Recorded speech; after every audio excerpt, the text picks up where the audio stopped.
Broadcasting live from WARA studios in Attleboro, Massachusetts, you're listening to Senator Feeney's Holiday Spectacular. Ho, ho, ho! Grab some hot chocolate, settle in, relax, and enjoy the show as we raise support for the revival of the Union Theater, the Sleeping Beauty of Attleboro.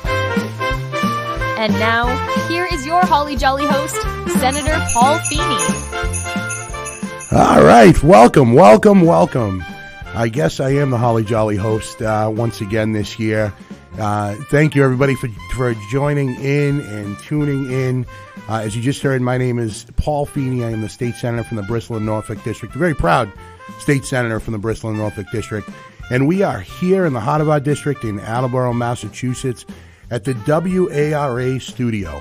I want to thank everybody for joining either over the radio or streaming live on the WARA website or on the Facebook page, and of course my page at Senator Paul Feeney. Thank you so much for joining in.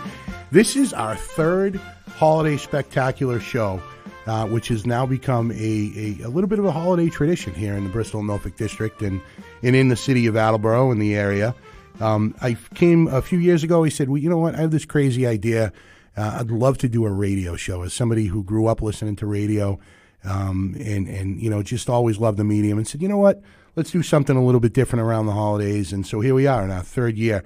This year, I'm very, very proud. The first year, we wanted to bring some awareness and support to New Hope, Inc., which I think many people are familiar with that organization. Last year, we raised some awareness for Christmas is for Kids and the incredible work that they do there in providing Christmas for kids all over the region. And this year, I'm very, very proud that we're going to be making a donation and we're going to be raising awareness and support for the revival of the Union Theater right here in Attleboro. They do amazing work there. We're going to talk a little bit about that as the show goes on. Basically, settle in. We're in this thing, this little bit of a circus we call Senator Feeney's Holiday Spectacular for the next 2 hours. I'll be welcoming special guests from across the Commonwealth and beyond. We have calls coming in from Washington, D.C., and some of our federal officials, as well as really excited. I'll mention it now. Former Boston mayor and Secretary of Labor in the Biden administration, now Executive Director of the National Hockey League Players Association, Marty Walsh. My good friend is going to be calling in as well. We have a local artist from Illuminate, which we'll get to in just a little bit, that's going to perform for us. Our first ever performing guest here on Senator Feeney's Holiday Spectacular. Look, this is an honor to be able to do this. And a real pleasure to be able to do this, especially right here in Attleboro, to bring in some guests and talk a little bit about the holidays and the work that people are up to. But we really want to focus the next 2 hours, in addition to having some fun and talking about the holidays and what everybody's up to really focus on some incredible work that's being done here to revitalize the Union Theater just down the road, about 4 doors down from the studio that we're in now. This theater, I got the chance to get into it about a year ago, and I saw the promise and the opportunity. And luckily, we have a group of people that are just putting everything into it. Incredible amount of effort to raise money, to come up with plans, to do all the strategic planning on what it's going to look like, to build it out and to build the phases out. Just amazing people, group of volunteers that are doing this. And I want to start with them. They're joining us in studio. Before I do that, I do want to mention, too, this year's a little bit different. Normally, it's me and my band of Bad News Bears from the Office of State Senator Paul Feeney. We're all, of course, here again, but also a special guest with me. You've heard me refer to her often as Saint Laura. She is going straight to heaven because she's married to me, but my wife, Laura Feeney, is with us. So. Well, listen, don't set your expectations too high. But so we'll have Laura with us as well. But I want to take a minute and just introduce our first guest. And like I said, this is all about the Union Theater today. I was in there recently as well, and you should see the passion that people have for this project. And with me in studio is Jennifer Keating and Rob Pierce. They are good evening. Welcome. Good afternoon. Thank you. Thank you for being back. I know you've been on the air here at WARA before and doing other shows. Mm-hmm. They are all professional shows. This is a little bit different, but I your passion for this Union Theater is just incredibly contagious. So we wanted to talk a little bit about it. And if you haven't met Jen yet, she is the creative and theatrical. What is your title exactly? What is my title? Yeah. I am the director of Illuminate Creative and Theatrical Arts. It's a whole mouthful. You can just say Illuminate. Illuminate Creative and Theatrical Arts. They're the ones that have been pulling this all together. And Jen, talk to us a little bit about Illuminate, and then I want to hear from you and Rob about what the project looks like and what people can do to help. Yeah, well, going all the way back, I grew up in Worcester, Mass. I got to bring that accent back. And I went to school for theater. I'd been involved in theater my whole childhood. My dad really wanted me to be part of that. And so I graduated with a degree in theater, found myself eventually on Broadway working for Disney Theatricals. You may have heard of them, The Lion King, and what else are they doing right now? Aladdin. Small startup company, Disney. Yeah, just a small little rinky-dink gig on Broadway. And then shortly after 9/11, I found myself, and maybe the rest of the world, at a crossroads. And I thought, maybe I'm kind of done with New York. It's literally falling down around me, and maybe it's time to go home. So when I moved home, I quickly found myself starting and running a theater company, which we're in our 13th year, although I did kind of start it a few years before it was official. And we've been serving kids of all ages with classes, not just in performance, but dance and music and creative writing and film photography, stagecraft, you name it, we've got it. And we also have a lot of free programs, and that's how we got on the radar of mass development. Not our Broadway quality shows, that wasn't it. It was the puppet program that we have in Attleboro that we bring to the community. Puppets, they show up at the zoo every month. We do free shows throughout Attleboro. And Mass Development at the time had the TDI program here, and they said, hey, we like this community vibe you have going on, and we know the owners of the Union Theater down the street, and we linked arms with them, and the rest is history. I have been living in Attleboro for, 22 years, and actually I moved here the year it closed. Oh, wow. So the whole time I've been living here, it's just been this enigma. Like, everyone's saying there's a theater there, and how in the world is there a theater in that building? Every time I talk to somebody that grew up here in Attleboro, they have a story about that theater. Oh, yes. My only story, I've driven by it a million times and never thought there was anything happening exactly. there until you all came along. So happy to see that happening again. A lot of activity there. Mm-hmm. Now, mass development, you mentioned, they've been key to a lot of this. They kind of see the vision. Mm-hmm. They've invested in that as well. What are we looking at? I know that it seems like every year the costs just escalate and escalate and escalate with inflation. Is that what you're facing? Where are we, and where are we trying to get to? Yeah, well, so when we started it 2 years ago, we only needed to raise about $822,000, which that's the bare bones to open the doors. Yeah. So it's not going to be glorious and like PPAC-like, but the doors would be open. There would be heating and cooling and working bathrooms. But it's actually not in bad shape in general. The seats are okay. So that's what phase one is all about. What do we need to just open the doors? And then we'll take it from there. But yeah, in the 2 years since we began the project, the prices have more than doubled. Wow. With the economy and inflation. So we've done a pretty good job. We've raised almost $800,000 on our own with this little ragtag community grassroots effort that we've got going. But we do have a little ways to go now. Yeah. Well, hopefully today, I know you've been doing a lot of work and trying to get the word out to people that they can be helpful and donate and step up and volunteer and all those sorts of things. And hopefully with today, and I think I heard you may have some more media coming next week to do a little profile on the theater. Yeah. Hopefully it's helpful. Yep. And we're trying to raise the profile as much as well. We were in the theater recently. The Attleboro delegation, myself, State Representative Jim Hawkins, State Representative Adam Scanlon, had an opportunity in last year's state budget to have some discretionary spending for worthy projects within our district. And I reached out to the mayor. I reached out to Mayor DeSimone, and I said, I really, really feel like this theater is the kind of key, economic driver in this area. Not only should we be supporting the arts, the creative arts, performing arts, but it's a lot of good economic development can come from it. So we were able to get an earmark from the state this year. Hopefully that'll help a little bit. And then, we'll see what we can do in future years, because I really believe the return on investment for the city is enormous. And we've seen it. We've seen it in other parts of my district, right, where you have a vibrant theater. People go to the restaurants. They stop in the stores. They are walking through the downtowns. So I think that's an important piece.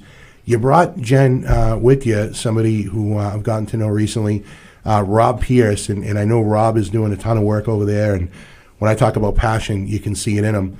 Also a bit of a performer yourself, I hear, Rob. Huh? I dabble, Yeah. I'm like a bad penny. You can't get rid of me now. Just keep coming around. That's it. Yeah, I actually came on a tour that Jen had to try to drum up interest within the town, and I think I started showing up so much they eventually gave me a key. There you go. So, I'm in there. Yeah, and I think that's a huge part of it, is if you want change, you have to be a very proactive part of that change. And if you follow along with Jen, she's so passionate about things, you can't help but be like, what do you need me to do? I'm in. I'm hooked. So we're in it for the long haul.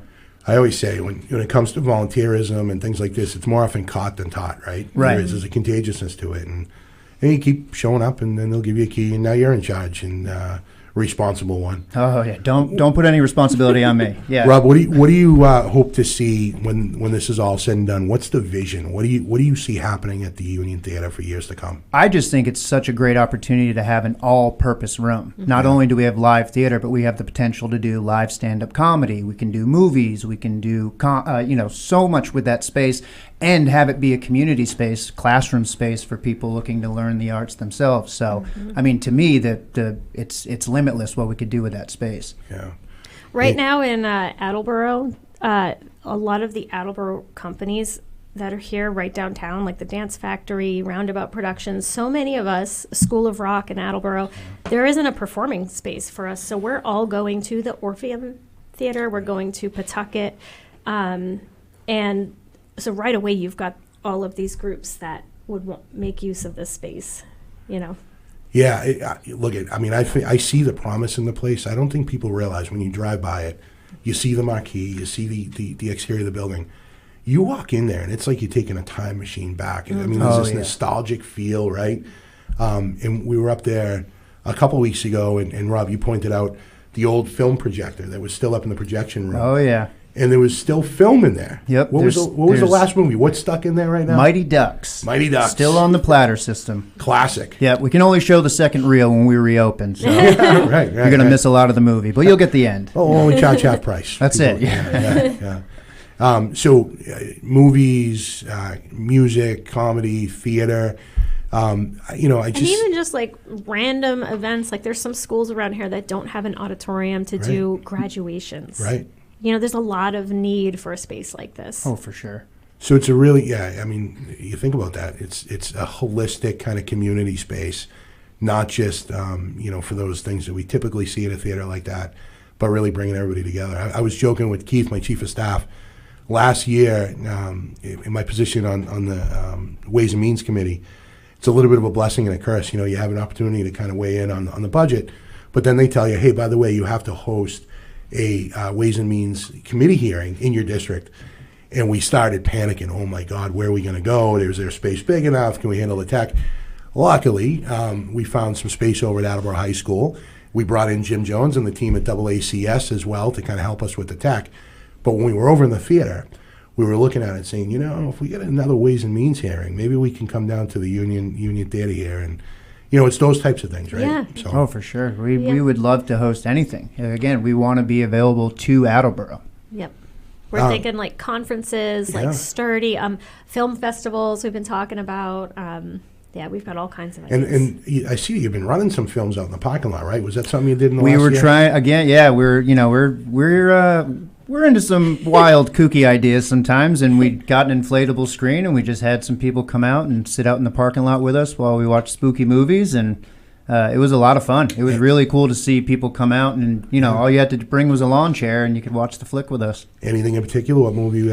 We showed Halloween 3, Devil's Rejects, Addams Family, and Idle Hands. Oh wow! Yep. Jeez, you're digging deep on a couple of those. I mean, it was October. It was Halloween month. So, it was a lot of fun. And something that's been important to the campaign team from the beginning is that, we need to be applying for the big grants, and we need to be approaching the foundations and going after those. But we also want the community to feel like they're a part of this. And that's why we do the things like the block parties. And they're not raising the, $400,000, but it's a way for the community to feel like they can also be part of this effort and to come together. Yeah, everything up to this point has been such a grassroots effort, and we really do want to extend, everyone in the community to be a part of this, because that's how I felt when I first came into that tour. She was so welcoming. It's how can you not want to help out? So that's how we want to continue that, but we do realize, we need to raise a lot of funds, and stuff like this is so massive for exposure for us to introduce ourselves to some different people and get some different attention onto the theater. Yeah, I mean, every bit helps, right? And for sure. If you get a lot of people to kick in a little bit, or, if they don't have the means to be able to do that, to get involved and help out. And, I always say to folks, and Laura, who's here with us, my wife, is an early childhood educator, and she's got this favorite book with the kids. Is it The Dot? The Dot, yeah. The Dot, right? And I think it's great, because the message is, this one kid who's struggling, saying, you're asking me to paint a picture, and they just, I can't do it. Where do I start? I can't do that. And the teacher said, just make a mark. Start with a dot. And then all of a sudden, before you know it, you have a fully painted canvas, right? And I think we're talking about projects like this, it's important for people to realize that. Just make a dot, get involved. And you've been getting a lot of support from the community. I see $10,000 from Bay Coast Bank. I know you've had other local organizations and community members step up. Yep, we had Attleboro Still Rocks, which is their own organization here in Attleboro. They've been around 10 years, and this past year they dedicated their event to raising money for the Union Theater. So that was another great way for community coming together to help each other out. And it was because they came on a tour. Right. Something about those tours. It's Mighty Ducks. I think that's Mighty Ducks. That's the draw. That's the draw. Rob, we heard a little bit from Jennifer about her history and how she got into the arts, and being down on Broadway and doing some Disney stuff. For you, you're on stage performing stand-up comedy. Talk to us a little bit about that. I have been a local stand-up comedian for the past 15 years. Yeah, started at the Comedy Connection in East Providence, and moved a couple miles down the road to Boston to do some shows, and I love it. I just love performing, and again, for my own reasons, I would love to get some shows into the Union Theater, and I got a lot of funny friends that are looking for stage time, so I think we could accommodate that for sure. That would be, that would be fun if we get a nice comedy show going right here in the city of Attleboro. Yeah. Headlined by Rob Pierce. Well, I'm a good host. I can do 5 minutes. 45 is a little stretch. I keep asking him for his best dad jokes, and he's holding out. He won't. Yeah. He was waiting for the radio show. You got any good dad jokes today? Nothing safe for air. Nothing safe for air. Well, I appreciate the both of you and all that you're doing. We're using today, again, to kind of raise awareness, to let people know what's happening at the Union Theater. I'll be making a donation myself for everybody that calls in. We have special guests that are calling in, as you know, over the next hour and a half or so. And we're going to make another small donation, as much as we possibly can. But we're going to continue to bang the drum, because you're doing great work there. I can't wait to see this dream realized. Jen and Rob, the both of you, every time I talk to you, every time I hear what's going on over there, I just know that, there's no way that this thing can fail. You get a good vision, and you got a lot of passion, and I know you're going to get it done. Well, thank you for believing in our mission here. Yeah. That means the world to us, because it makes us feel like we're in the right direction, Well, listen, I'd love you, if you want to stick around, you feel free to stick around. If you need to go, I totally get that. But I want to bring in our next guest. We have our first call-in guest. And he actually was at a tour of the Union Theater. He came down a little while back, and we toured the theater. And I think he was the one that identified the Mighty Ducks before anybody. When he saw it on the film strip, he saw that flying V scene and said, yep, that's the Mighty Ducks. But this is his third year calling into the show. and I want to bring him up now and welcome him to the WARA airwaves on Senator Feeney's Holiday Spectacular, Congressman Jake Auchincloss. Congressman, how are you, my friend? Senator Feeney, it is a pleasure to be back here for a third year running, and I'm doing pretty well, thank you. Listen, you are, you're like Old Faithful. Every time I call you and say we're doing this crazy little holiday radio show to kind of kick off the holidays here in the city of Attleboro and try and help out a charity, you're always the first one to get back and say, I'm in. And I know you've been busy and probably banging your head against the wall down in D.C., but the fact that you call in here every year and you call in today, I just can't thank you enough, my friend. Anything for the Mighty Ducks. Anything for the Mighty Ducks. Quack, quack, quack, quack. I probably watched that movie, Paul. I would say conservatively I've watched that movie 300 times. Whoa, wow. I think you need to ask every caller who calls in how many times they've watched it. Yeah. Congressman, we're here with Jennifer Keating and with Rob Pierce from the Union Theater, and as well as in studio with St. Laura, Mrs. Laura Feeney, joining us for the first time ever. Congressman, I know it's been a challenging year down in D.C., certainly, and you have been at the forefront and on the right side of many fights. Can you talk to us a little bit about what it's like down there, what you're up against, and what you're working on?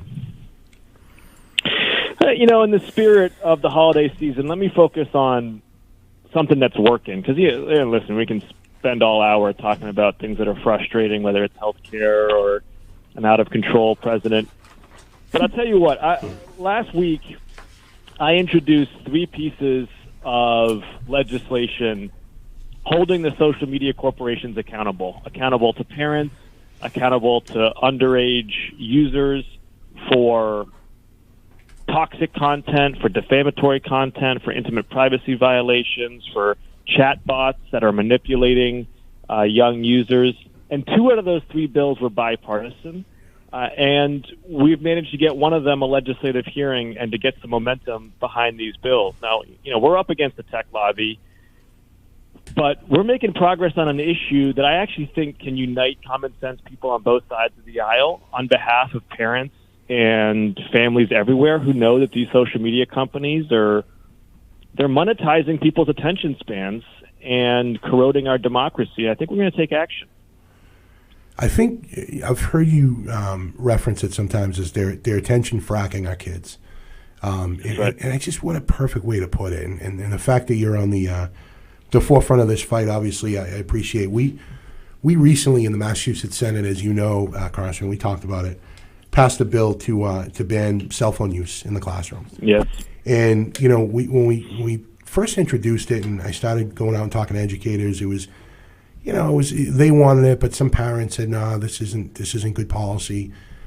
Since we've done that bill in the Senate, we've gotten hundreds and hundreds of people reaching out saying, this is a difference maker. They are so just enthralled in their phones. It's such a distraction in the classroom, from bell to bell, and then of course they go home and unfortunately, like you said, the attention fracking begins again. But this is something that I think is shaping the minds and attitudes and behaviors of our kids. And, as policymakers, we need to do everything we can. Probably the most impactful issue in this whole domain is what you have just done in the state Senate, which is bell-to-bell bans of smartphones during the school day. At the federal level, we need to do more. We got to raise the age of internet adulthood from 13 to 16. We've got to scope some of these legal immunities and privileges that these social media corporations and their AI bots enjoy that journalists and doctors don't get. But just giving these kids that phone-free time during the school day is just an immediate and impactful action, and I'm really hoping the state House will follow the state Senate on this issue. Well, I appreciate your leadership on this, and I think we are going to work together on this going forward. Glad to see that you're getting bipartisan support on what you're doing, and you got a fan in me, Congressman, and whatever I can do to support you on the state side. Certainly, you got my support. Now, last couple of years, we've had a conversation, this being the holiday season, on some traditions you have going on in the Auchincloss household. And I think last year we talked a little bit about your kids' penchant for Legos. And I'm wondering, is that still the go-to this holiday season, or are we on to something else, or what? Very much. So I have a 5-year-old, a 4-year-old, and a 2-year-old. Oof. And Magnetiles, Legos are huge hits. Paul, here's a little bit of a point of tension this Christmas, though, is for my 5-year-old, the question is who is bringing the Legos, because formerly it's always been Santa Claus, obviously. Yeah. You know, in the last couple of weeks, I've started to get some questions from my 5-year-old. He's almost 6 now, indicating that I think he's starting to doubt the existence of Santa Claus. There's some, pointed questions about the logistics and the operational physics of how this whole thing works. So we are. It's a point of tension between my wife and me, because my view is like, I think you just got to be straight with him, and her view is, don't you dare. Right. So we'll see. Yeah, just keep them off. Legos are coming, despite who brings them. Somebody will get them there. That's what we know, right? Yeah. Keep them off of Truth Social. You never know what the president might tweet about Santa Claus and the existence. That's right. Laura's laughing at me. I don't know. Maybe you'll come on. Keep the magic alive as long as you can. Keep the magic alive. See that? Spoken like a true preschool educator.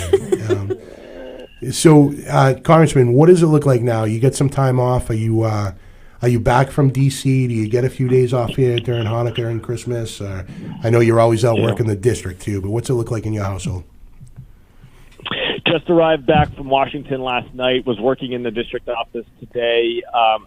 Have some work I want to close down Monday and Tuesday, but then we'll take some family time between Christmas and the New Year's with a pretty light schedule, and spend time with my family and also with Michelle, with my wife's family as well. Her 2 sisters have kids that are similar to our kids' ages, so that's always fun when you get the cousins together. Oh yeah, I'm sure it's a blast until the sugar rush kicks in, and then they're bouncing off the walls, and yeah. So the key is outdoors. The key is something about getting kids outdoors. It soaks up the energy. Absolutely. I'm looking forward to it. I got my nieces and nephews. We'll see on Christmas Day and Christmas Eve, and Laura and I always say how blessed we are because we get to go over and have a great time with them and get them all riled up and feed them all sorts of sugary candy, and then say, okay, we're heading home. Have fun with them tonight. Have a nice bedtime. Yeah, right. That's what aunts and uncles are for, though, Well, Congressman, listen, I really appreciate it. I know it's not easy to find time to do things like this, but you've always been such a great supporter of everything that's happening in your district, and I know the Union Theater in Attleboro is no exception. You were there with us, and, we've been able to find some ways to help them recently, and we got a lot more work to do. But I can't wait to have you back down here and to visit the Union Theater when we see it up and running. And, the place has a lot of promise and opportunity. I know you see that, and, totally. Really appreciate all your help and support as well. Oh, for sure. It was such fun to get to see the site and talk to some of the volunteers who are behind it, and so impressed by the work that you and Jim Hawkins have been able to do to secure some state funding to refurbish it. And I'm going to make a contribution myself to it in the spirit of the holiday season, Paul, and of your show. Well, that means we get some bells ringing, everybody that donates. So thank you. We got the jingle bells. Congressman, you are the best, my friend. I really appreciate all the work that you do on behalf of the 4th Congressional District, on behalf of certainly my Senate district. You are, I tell people all the time, he is available and accessible, and you've just shown that again by calling into our little radio show that we do every year. And I just want to wish you and your family a happy Hanukkah, a Merry Christmas, and I'm sure I'll talk to you before the New Year, because you and I, every time I pick up the phone and you and I talk, I think we figured out all the problems of the world. If anybody would listen to us, we'd be a lot better off, right? You and me, bud. All right, brother. All right, take care, everybody. Appreciate Happy it. Thank holidays. you, Congressman. You Take too. care. Bye-bye now. Yeah. All right, that was Congressman Jake Auchincloss, the United States Congressman from the 4th Congressional District. Jen, Rob, you made an impression on him as well, I guess, huh? All right. I'm very jealous. I miss the days of getting my kids Legos. Oh. I have a 19-year-old and an 18-year-old, and all they want is money. That's it. That's it? The joy is gone. Yeah. I have a 20-year-old and an 18-year-old. Yeah. Yeah. Yep, So it's not the I same. long for the days of Legos. Lego money? Right. Lego money. There you go. You have to build it. More like Lego my money. There's a dad joke. How about that deserves some balance too, right, Rob? There we go. Now we're riffing. Now we're Yeah. I figured you had kids in Legos because I noticed you walk with a limp, and you can't have Legos in your house without being crippled. many battle right? scars. Yeah, for right, sure, yeah. right. Yeah, they got to figure out a way. I've seen actually some foot friendly Legos out there, like foam Legos, but Wow. yeah. Well, now they have the Lego flowers. Lego which is flowers. Yeah. The botanical. Yes, flowers you can made make- out of yeah. Lego. Home decorations Yes. and everything. What happened Yeah. to the good old days where you could just, eat Play-Doh? I miss that. Did you eat a lot of Play-Doh? A little too much, to be honest with you. That could explain everything. I've, Yeah. I've never eaten a Lego. Yeah. I had the same issue with lead paint chips in my house growing up. All right, we're getting off track already. It's all right. That's what this show's all about. We're off the rails. That's what this show's all about. And for those tuning in that may have just joined, whether you are on WARAradio.com, on the Facebook page, or on the live stream on Senator Feeney's Facebook, it's always weird talking about myself in the third person. Remember Bob Dole used to do that all the time? He used to hold the pen and say, Bob Dole wants this, Bob Dole. So it feels weird. But if you're listening to my live stream on Senator Feeney's Facebook page, thank you for joining in. This is the third annual Holiday Spectacular Radio Show, a fun little show that we like to do every year, raise awareness and support for local organizations. This year, today, we're raising some support and awareness for the Union Theater Revitalization Revival Campaign happening here in the city of Attleboro, and hopefully, everybody after you hear this show will want to jump right in and get on and see if they can help. You have a website up, right? Or at least a social media page. Can you tell us about that? Yeah, we have a couple ways to find us. You can go to the new website that I threw together, uniontheaterattleboro.com, and that's theater with an R-E. And for the locals who remember it as the E-R, we are going back to the way it was originally spelt back in the vaudeville days. Oh, so, nice. yeah. So that's the explanation of the R-E. uniontheaterattleboro.com, and that kind of sends you to everywhere else, the donation site and the socials. All right, donation site, folks. If you heard that, the donation site right on that website. You can even find some YouTube videos of Rob singing in the theater. Oh, Rob, you're a singer too? Shot on iPhone. Are we- I wear many hats. Is this like a triple threat thing we got going on, Rob Pierce? I just I don't like to get bored, so Yeah. I try anything. Yeah, me too. I was a telephone worker who decided to run for the Massachusetts Senate, and now I'm doing stupid radio shows. That's right. I'm the same way. I don't like to be bored. One guy who's never bored and is just called in. He's a frequent caller here to WARA Radio. You've probably seen him all over the district. He is the hardest working person, I think, in the region, is our good friend Peter J. Wiggins, the honorary mayor of Norton. How you been, Senator Feeney? How you been? It's been looking good, and I made it through the storm okay. You made it through the storm, Peter. That's good, my friend. I was thinking about you earlier and hoping you got through everything okay. That's right, that's right. And tonight I'm going to be covering the Norton Millis boys basketball game tonight at 6:30 p.m. And my wish for the holiday season to be peace, love, and happiness in the world. And yippee, yippee. Yippee, skippy, Peter J. Wiggins. Peace, love, and happiness. That's right. Listen, Peter, you are all over the place. I see you going to, governmental meetings. I see you going to sports games. Tonight, you said, which game are you covering tonight? Norton Millis? Norton Millis boys varsity basketball, 6:30 p.m. And where is that tonight? at Norton High School, Rock Gymnasium. At Norton High School. All right. And if anybody wants to go and get your autograph, they can see you there, right? Yep, that's right. All right. Well, Peter, you're always a good man to call in. You're a good friend. You're working hard out there and getting all of the important information out to the people of Norton in our area. So we want to wish you a happy Hanukkah, happy holidays, Merry Christmas, and a Happy New Year, Peter. Thank you, Paul. Love you, Paul. Love you, my Merry friend. Christmas. All right. See ya. That was Peter J. Wiggins, the honorary mayor of Norton, all-around good guy. It's unbelievable. He goes to, like, every meeting, takes copious notes, and then posts them on social media. Wow. And often my staff will say, hey, did anybody get any notes or find out what happened at this certain select board meeting or a planning board meeting? We'll go on to Peter Wiggins' Facebook page, and there it is. So we get our briefing. Although I don't want to say it too, he'll probably He'll probably ask if we could pay him now to do that job, seeing that we're using him so much. It's a public service. It's a public service, yeah. So we have some great callers calling in the next hour as well. We're going until 6 o'clock tonight. At the right after the break, when we come back for the 5 o'clock hour, we're going to be joined by an Illuminate student, right? A performer by the name of Kelsey.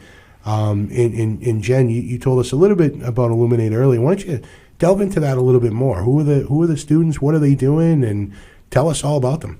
Yeah, well, so when I first moved home from New York, I was teaching and directing theater kind of all over the place. I even taught at UMass Dartmouth when I looked about the same age as the kids.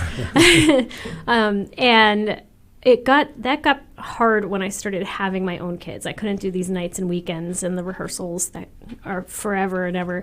So I thought I was going to have to give it up. But then I was introduced to the homeschool community, and they needed a theater arts program. So I'm like, I can teach these kids right down the street. My mom can watch my kids while they're napping during the day, and I get to do both of the things, right? So that one class of 15 kids turned into 13 years later, we have a couple hundred students. Wow. And 70 plus classes. And I can't even keep track of everything we're doing. And Kelsey was one of those first. She was in that first class that I taught. Wow. And so she, part of the whole program is that they get exposed not just to acting, music, and dance, but they also get costume design, light design, you name it, creative writing, screenwriting. And Kelsey is one of the many kids who have gone on to pursue the arts because they were exposed to something that they didn't know that they could do. One of our students designed the logo, the branding for the Union Theater campaign, and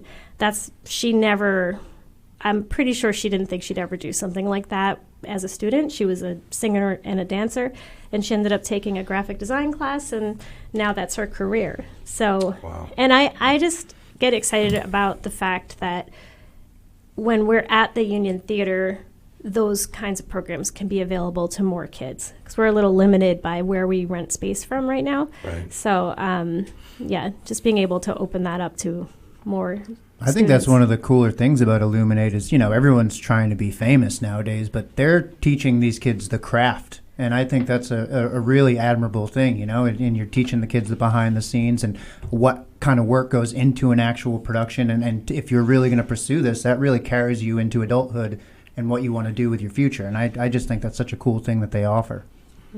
Yeah, it seems that way. It seems everybody thinks they can just pick up the phone and within 10 seconds they can be internet famous and, be a content creator, not realizing that the amount of work that goes into it and study and skill and passion. So that's awesome. Was Rob one of your first students too? Is that how he did it? Oh, self-taught. Self-taught. He was one of my first This is all a natural gift. Tour visitors. So, right. Maybe we can do a comedy class sometime. Yeah, I'll teach everyone what not to do. Oh, okay, cool. No, you've had a lot of success, Rob. And I heard you earlier talking with my district director, Bill Titus, and before the show, and he was asking about the process in writing. Obviously comedy, you don't just show up on a stage, pick up a mic, and go with it.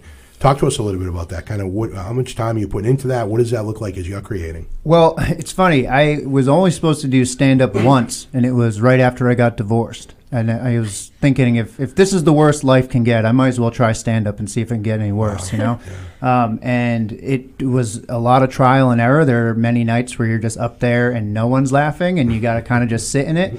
But really, it's kind of just lived experience for me. I do a lot of storytelling-based stuff. Not every 19-year-old kid in the world got married and had 2 kids right out of the gate. Wow. So, I had a lot of material to work with. Yep. But yeah, just 15 years of just sludging it out and around the clubs here, and I love every second of it. Awesome. I love the highs, I love the lows, I love working on a new bit. And last night I performed in front of 12 people in Newport, and it was one of the funner shows I've done this entire year. So I'll do any show. Wherever you want to book me, I'll do it. I think something worth mentioning, too, is that Rob is a movie buff, and he has been very adamant that the Union Theater is going to have real film projectors when it's open. We're not just going to show digital films. It's going to be the real deal, because I guess there's a whole cult following of people who will go travel to theaters just to see movies that are actual film. I feel it fits the aesthetic of the building.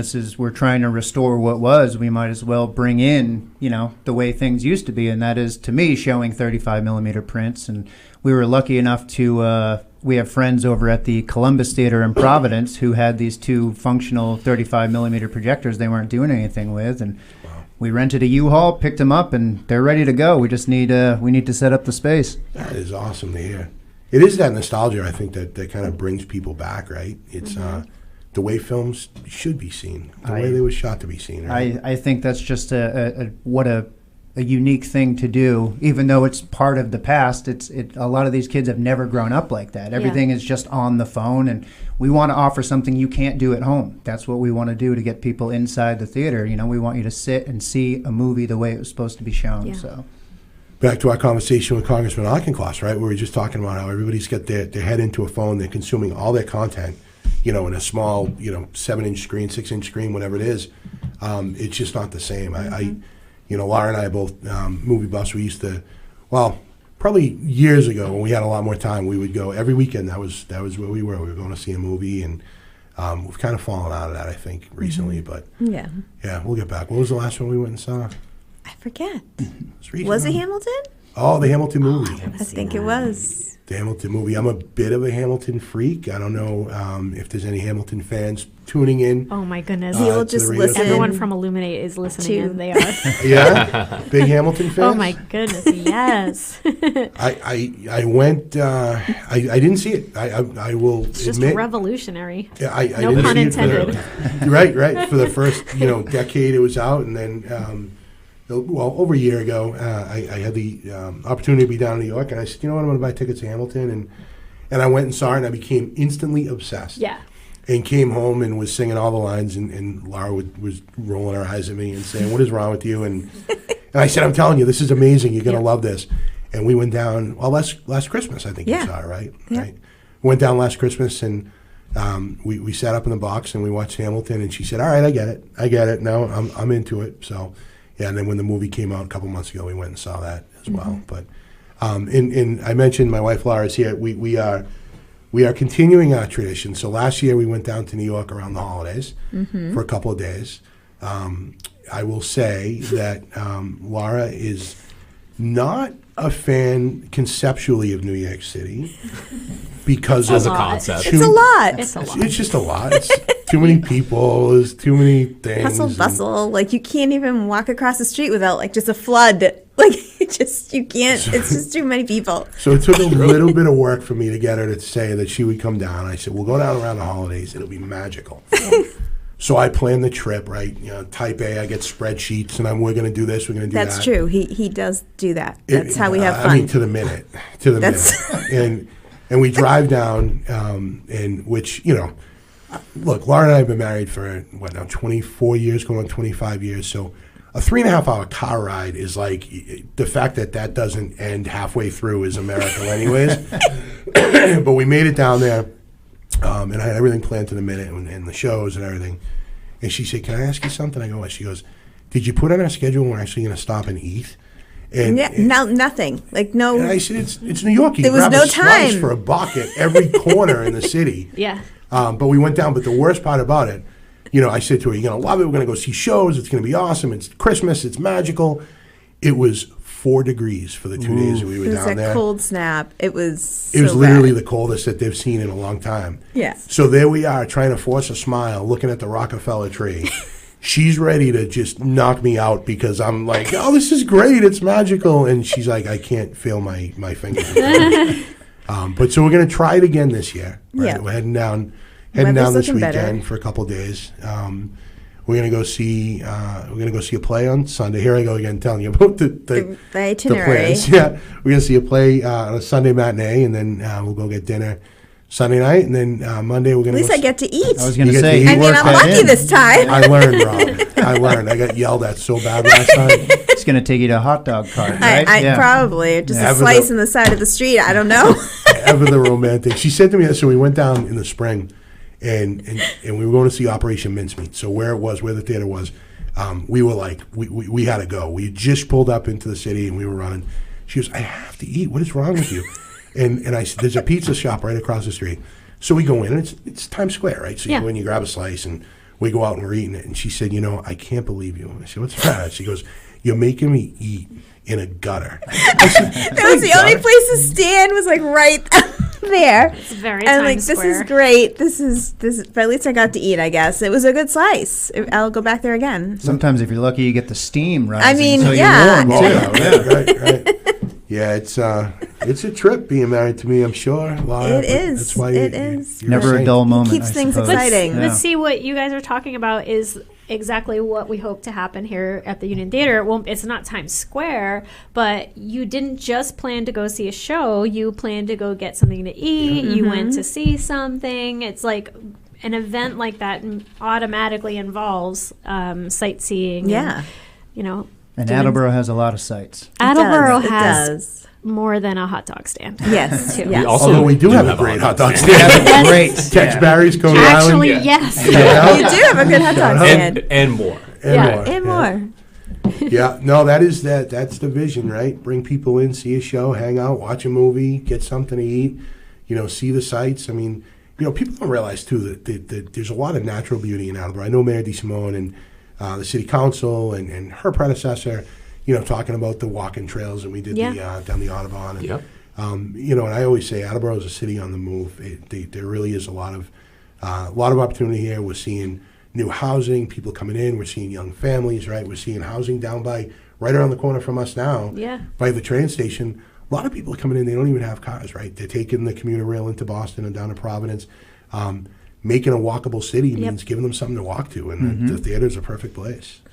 And right across the street from the theater, we get the Jewel, right? The housing that's literally right across the street. Yep. Yeah, I feel like we have a lot of young professionals that work in Boston but don't want to live in Boston coming to Attleboro, but there's nothing for them to do. Right. They're going back to Boston or Providence. So that's another focus for us, is we want to try to give them something to do and let them explore Attleboro a little bit more.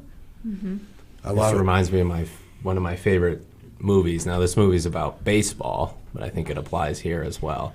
Is this an if you build it, they will come type of situation? Yes. Like, do you feel like there's a lot more demand? I mean, I do, but I feel like there's a lot more demand these days for something like this among people. Like, the early 2000s, late 90s, it was like all about like going to the mall. Yeah. And like we built the mall, and that was like the best. Right. Is that where you would hang out? That's what we did. Yeah. And The I would best. tell people, oh, I'm from Attleboro. And they would say, that's where the Emerald Square Yeah. Mall I had is. Exactly. an Orange Julius over at that mall. Yes, yeah. And I would like walk around and go to like Lids or something. Yep. But now, I mean, clearly the mall's not what it used to be. We could do a separate show about that. But I just feel like there's this much stronger sense with the timing. I don't know if it's where we're at socially, There's also another aspect to the Union Theater that we encounter a lot, and that's when people come to us with their memories of the theater, which we don't have that. But like back in like the 80s, 70s, 80s, 90s, in its heyday, everybody talks about going there on Saturdays. They would ride their bikes for miles and come hang out at the Union Theater all day. They'd see the Saturday morning cartoons. They'd go over to Kidstown across the street.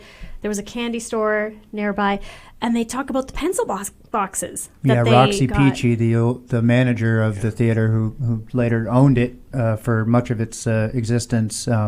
He was very big on having these matinees for the kids, and if you came in, he would give you a metal pencil box. And anyone who lived in this town for X amount of years, they come into the theater like, did you That's find what any they of the remember. pencil boxes? Where are they? And what that says to me, because I always say how like I don't talk about the showcase cinema that way. Right, I don't like, oh, I can't wait to go again because it feels like home. You just go see your movie and you leave. There's something about the Union Theater of the past that was just this place that people wanted to go to. They were attracted to that. And then It was the meeting ground. yeah. You know, it's just like the mall. You weren't going to the mall to shop. You were there to be with Hang your out. friends, and it was, it's just what hosted being with your friends, and we want to bring that back to the Union for sure. I think that's what makes it really unique. Right. Yeah. So Do you remember where would we hang out when we were? So Laura and I, high school sweethearts. where would you hang out? Where would we hang out? Oh, I think ours was probably the baseball field. So we Yeah. met. Laura's brother played on a little league team. Should I tell the story? I don't know if Attleboro's ready for the slush. The slush. Do we think? I don't know if Jen and Rob do are the ready slush, for this one. Sure. So we met. We were young, and Laura's brother was playing on a little league team, and I used to go and volunteer at the concession stand. And I had moved away for a couple of years. I grew up in the city of Boston, and my parents had this bright idea to move me out to Central Mass, out into the middle of the woods, and we ended up back in Boston, Jamaica Plain, Rosendale, West Roxbury area, and I went right back to this concession stand, and I was working one night when Laura was there with her brother at a little league game, and we had known each other, but we kind of lost touch, and she came to the window. And she said, "Could I have a grape slush?" Oh my God, it's Paul Feeney. And I said, "It's Laura Caparel." Oh my God, right? So we catch up, and I give her a slush, and she goes back to the benches. And then it was only a few minutes later, she comes back to the window. And what did you say? What happened? So, we'll back up a little. So I went back and sat down, talking to my sister. I'm like, I need an excuse to go back, talk to him again. So I dumped out some of my slush. Nice. And pretended I spilled it so that he could help me, give me a little more slush. Such a scam artist. Our whole relationship is built on a scam. on spilled job. slush. So we need a slushy machine. I mean, So- you might need a slushy Theater is what you're saying. machine. Yes. Nostalgia, the slush I mean, puppy, they are right? nostalgia. There's good slushes around. So she comes back. I give her. Of course, I'll take care. I'll give you the slush. Yeah, And- like the big helper. Like, here you Yeah, go. Hey, I'll take care. I know a guy. I'll pour you a little. Do you remember what Extra what ice. flavor it was? Grape. Slush, right? So I give her the grape slush, and we talk again a little bit more. So long story short, we end up, we're teenagers, right? We're going hanging out, and we get to know each other more, and I got friend zoned for a little bit, and then, we end up dating for a while. We get married. So May 12, 2001, we're standing outside of St. Teresa's Church in West Roxbury. And it's a windy day. It was like today, right? Without the rain. The rain came later in the day, but we finished the Mass. We're outside doing a receiving line. We're standing right on Spring Street in West Roxbury. And she got a beautiful dress on, and we're greeting family. And the wind is kicking up. And we feel something hitting our feet. And we're like, oh, what is going on? So you kind of do the dance a little bit. And then she looks down, and under her dress, hitting her feet was A slush cup. a slush. That's crazy. You A can slush see cup. it in the pictures. Like from across the street, someone took a picture, and you could see Wow. the slush cup. Yeah. It was That's meant to very be. Boston, I mean, New York City. How's that? Yeah. Yeah.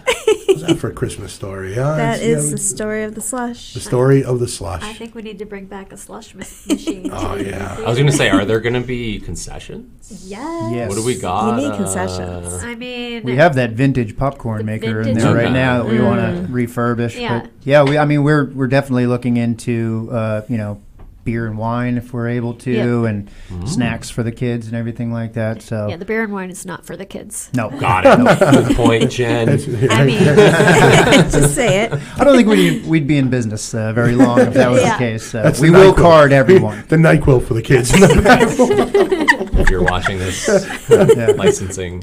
I would love to be able to recreate some of the things that Roxy Peachy did, though, like the pencil boxes. I've never seen a picture of one. So anyone listening in, if you have a picture of what these famous Yeah, we've pencil only heard boxes look stories. like, We have not seen There- a yeah. physical pencil box. Wow. that put out the call. and something Yeah. else that they would get at concessions, that they would roll down the seats. It was like an orange ball of some sort. They would eat something out of it, and then they would roll them down the aisles. That was a favorite pastime. Yeah, Roxy was a wild guy. We heard he had a circus in the theater once, and there's folklore. I don't know if it's true, but he brought in a baby elephant to the center of the room. Wow. We will not be doing that. No. Could you imagine? Yeah. Oh, my God. goodness. Yeah. Yeah, there'd be all sorts of permitting issues these days if we had a baby elephant walking around the Probably. theater. Yeah. But we will show Dumbo. We will do that. Yes. Yeah. Classic. Speaking of movies and classics, every year I get into this debate, usually on this show, but it's one of my favorite subjects because it causes so much division. Not that we need more divisiveness throughout the world, but Die Hard, Christmas movie. I knew that was coming. What And say yes, you, Rob? yes, it is. I'm That with is you. a Christmas movie. Jennifer? I don't understand. How is it a Christmas movie? I need this explained. See, look, Laura, I've made you I watch used it. to think it wasn't, but now I think it is. I'm with you, Keith. You've been won over. I'm going to give a political answer. There we go.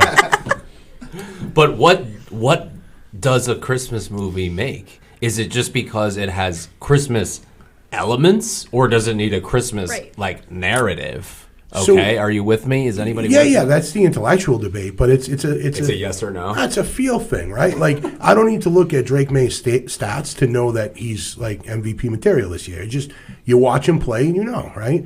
Same thing with Die Hard. You watch Die Hard, it is Christmas. It puts you in the holiday spirit. It does. Yeah. And there's a miracle at the end. There's a miracle at the end. I mean, when I think Christmas, I think Nakatomi Plaza. That's what most of us think. Although I just saw a reel recently with Macaulay Culkin, obviously from Home Alone, who said that he's kind of like the Christmas godfather when it comes to films now because everybody asks him.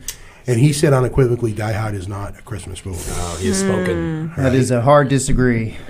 Right? There are some movies though and shows now that like they'll play like 1 second of Christmas music in it, and it's like around Christmas time, but it's still in the Christmas section. It's like just so happens to be around. What Christmas about Gremlins? Christmas movie. Christmas movie, absolutely. Yeah. 100%. I don't understand. It's not a Hallmarky type, but I what's feel the like it is threshold Christmas. for you, Jen? Like 3 snow scenes. Yeah, I mean, like turtle White doves. Christmas. It's named a Christmas thing, right? What's the other one? It's a Wonderful Life, which even that one. Banking movie. It's a banking movie, Finance. but Savings and loan. it's Christmas at the end of it, True. right? Another Christmas miracle. Carol. A Christmas Carol. Mickey's Christmas Carol. Well, is we the all best know one. the greatest Christmas movie ever made, right? That's Scrooged with Bill Murray. Oh, That's the best one. yeah. I watch that every year. I cry at the same time. I get it out, and then I don't cry. For another year.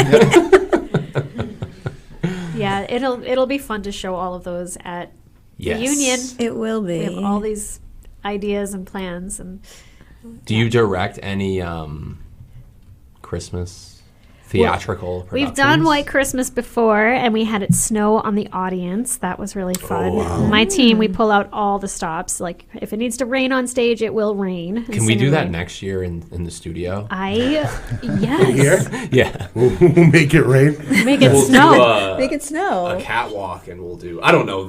We'll talk to you about In it. a small space like this, it wouldn't be too hard. Yes. Now we're talking. I don't know if Jim would agree. Yeah, he's shaking his head. That is a no. We got to get the permit for that. Okay. Attleboro's Black Box Theater in the studios of WARA. Make it Or we'll do it live on stage at the Union Theater. Because Yes. maybe Yeah. we will be able to. Yeah. All depends on, getting to this goal. And we're still hearing that it's only about a 3 or 4 month renovation to get the doors open. Wow. Just got to secure the money, Wow. which is a thing. And Jen, you were showing me you're doing it in phases, right? So you get kind of phase one, so that you can get the door open, get productions in, Yep. Start selling tickets, doing those things, and then more of the work will be done later on, right? Yeah, so phase one is just getting the doors open, and the bottom floor will only be open, and a temporary stage will be built in front of the stage that's there now, and then down the line we will have a phase 2, and that's when we will introduce an elevator and a black box where you can have it snow on your radio show. I love it. Well, that Live is studio audience. the Union Theater. We're raising You heard it here all first. sorts of support and awareness, and would love you to donate if you do get an opportunity to get onto the website and donate. We'll be making a donation today as well. You're listening to Senator Feeney's Holiday Spectacular, coming to you live from the studios of WARA. We'll be back after the break with a performance by Kelsey from Illuminate Creative. Thank you so much for listening. We'll see you back in a few minutes. You're listening to WARA 1320 AM Attleboro.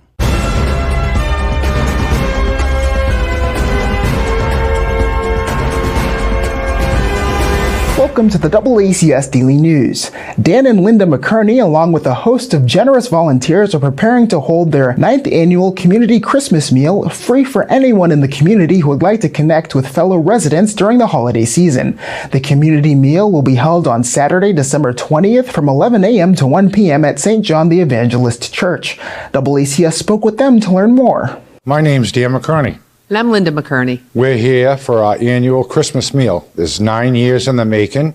It's a free Christmas community meal for all. And it'll be next Saturday on December 20th from 11 to 1, and it's at St. John's Church, 1 St. John's Place. This is our community Christmas meal, so it's for everybody. Anybody and everybody. Please come. There'll be about 33 food stations. We'll have ham, turkey, potatoes, stuffing, cranberry sauce, gravy, 2 soups. There'll be all kinds of vegetables as far as green beans, yams, butternut squash. There'll be soda, water, coffee. We'll have all kinds of desserts, table talk pies. There'll be a big pie. There'll be a cake, brownies, cookies, you name it, we have it. Like I said, each and every year we've grown bigger and bigger. We serve between about 400 and 500 people, and then we also have takeout, that if somebody wants to take something home, you know, they're more than welcome. This meal got started when me and Linda started dating back in 2016, and I said to her, I remember the Tedesco family, Mr. Tedesco. I was just a kid, and he was a wonderful guy from South Attleboro. He had a huge heart, and he wanted to give back to the community, so the Tedesco family created a Christmas dinner. So he passed away. They had it for a number of years after that, and then I believe a lot of the family members moved on. I believe Bill Runny, former principal at Attleboro High School, he held it for about 2 years with the children on Christmas Day, and then it kind of faded out. So I said to my wife, we really need to do something. There's nothing around here at Christmas time for people to go and get a meal. And like I said, it doesn't matter who you are, seniors, veterans, homeless, anyone in the community, it's free. I've said it before, the President of the United States could come in, the governor, there's no questions asked, and it's all free. And also, over in the corner here, there'll be a couple tables with clothes. Me and Linda have gone out and bought hats, gloves, scarves, T-shirts, sweatshirts, you name it. We basically have it, and the same thing. No questions asked. If you need it, you take it. Exactly. It's there for anybody. For the meal, it's next Saturday, December 20th, from 11 to 1, right here at St. John's Church, right, 1 St. John's Place. There's a welcome center right behind the church. You'll see the parking lot, and right next door is Duffy Pool. So you'll be able to come in, access the front door. You'll be able to come in. Someone will probably be greeting you, and then they'll direct you to the main floor. And everything is served military. So you'll come in, you'll get a plate. You can go through the line, get whatever you want. Then there'll be plenty of seats here. You sit down. If you need help, we'll have volunteers to be able to help you, you know, bring you food or get you another cup of coffee or water or soda, whatever you're looking for. Like I said, it's all about giving back to the community. That's how both of us were brought up, you know, to help people out, and it's just a wonderful thing to be able to do. It just brings us great joy to bring light into somebody's life. That's what it's about. An everlasting smile, even if it's just for the day. I'm meteorologist Jim Corbin. Clouds will start breaking this evening, windy and much colder. A rain or snow shower as the chill moves in, falling back to the upper 20s by morning. Mostly sunny, much more pleasant tomorrow. Cold, but with not much wind, high of 37. Mostly clear and a few clouds late tomorrow night in the 20s. Clouds, some sun in the low to mid 40s on Sunday. Back to colder sunshine in the 30s on Monday. For 1320 AM WARA, I'm meteorologist Jim Corbin. Happy weekend. Broadcasting live from WARA studios in Attleboro, Massachusetts, you're listening to Senator Feeney's Holiday Spectacular. Grab some hot chocolate, settle in, relax, and enjoy the show as we raise support for the revival of the Union Theater, the Sleeping Beauty of Attleboro. And now, here is your Holly Jolly host, Senator Paul Feeney. All right, we are back. We are back. Thank you so much. You are tuning in to Senator Feeney's Holiday Spectacular, the 3rd annual Holiday Spectacular. We had a great first hour with some incredible guests. We had Congressman Jake Auchincloss call in, Congressman from the 4th Congressional District here in Massachusetts. Wonderful human being and doing the work of the people down in Congress for us. We had Rob Pierce and Jennifer Keating from the Union Theater in Attleboro, explaining why we're trying to raise awareness for this revival campaign to get this theater up and running. And we get some great calls coming up. We're going to hear from the director of the National Hockey League Players Association, Marty Walsh, former mayor of Boston, former secretary of labor under the Biden administration, United States Senator Ed Markey, and a special guest, a guy I haven't talked to in a while, General President of the International Brotherhood of Teamsters, Sean O'Brien, will call in as well. But before we do that, we're going to do something that we have never done here on our Holiday Spectacular radio show. And this is, I think, probably the thing that I'm looking forward to the most. We talked a little bit about the Attleboro Union Theater. We talked about Illuminate Creative, and Jennifer was able to talk about Kelsey. Kelsey being a student at Illuminate Creative and is now doing amazing things. And I can't wait to introduce her to you. She is a singer-songwriter, born into a very musical family, I hear, and just incredibly talented. I got a chance to get onto Spotify and listen to Kelsey's music, and I encourage you to do the same. She's also on Apple Music and most other streaming platforms, and we're lucky to have her in here today to perform for us.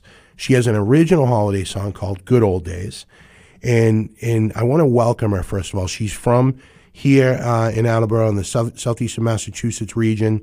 She writes R&B-inspired pop as a way to understand and connect with the world. And if you just heard the conversation we had for the last hour, there is a lot going on in the world. And when it comes to bringing people together, I know there's nothing better than music. As a huge music fan myself, Kelsey, welcome to the show. Thank you so much for having me. I appreciate it so much. Of course. No, we are thrilled. This is something that I was really looking forward to when the folks at Illuminate and the theater reached out and said, we have an incredibly talented young person who can come in and perform. I said, absolutely, let's make it happen. Talk to us a little bit about this song. It's an original, right? You wrote this. Yeah, and I wrote this song 5 years ago, around this time. And I don't know if you remember what was going on 5 years ago around this time. But it was COVID, and that was the Christmas of social distancing and masks and isolation for a lot of people, which is so not what Christmas is about, right? You want to be connected. It's about connection, and it's about community. And so this song was my way of trying to find, okay, this Christmas looks different. How do I still hold true to what tradition means and what family means and what connection means and what community means? And I think 5 years later, it's still very applicable. I mean, there's always something that's going to be up in the air or doesn't feel right, or, you know, the world's crazy. It's a crazy place. Yeah. But really, I appreciate your intro about music and the arts and the Union Theater, right? I mean, it's all about coming together and having that community. And so I hope that this song speaks to people and just gives them a little bit of hope that even when things feel chaotic and crazy, that you still can come back to the good old days. Not everything about the good old days is gone. Well, amazing message, Kelsey. And I'm going to ask our listeners now to sit back, relax, and enjoy an original by Kelsey. This is Good Old Days.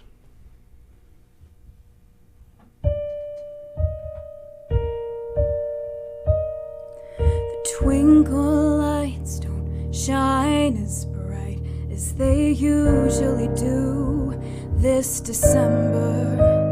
I'm trying to fight the tears in my eyes like I usually do when I remember years gone by. I'd have them by my side, sisters, brothers caught in the Yuletide. But this year I don't get to see them smile. I haven't in a while, but we'll still watch the movies that we grew up on, listen to the classics and hum along. I know the world kind of feels wrong, but not everything about the good old days is gone. No, I'm sick of all the silent nights. Where's the laughter? Feels like a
for peace on earth, praying for peace on earth, 'cause we could use a little bit of that right now.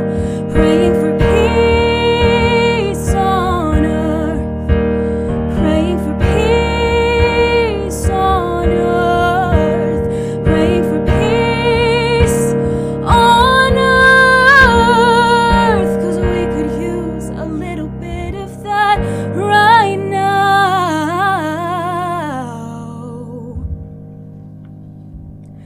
But we'll still watch the movies that we grew up on, listen to the classics and hum along. The light is coming, it won't be long, 'cause not everything about the good old days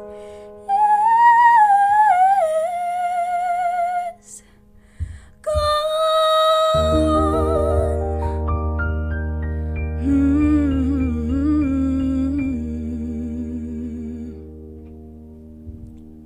All right, listen to that. Oh, man. Amazing. Thank you so much. Kelsey.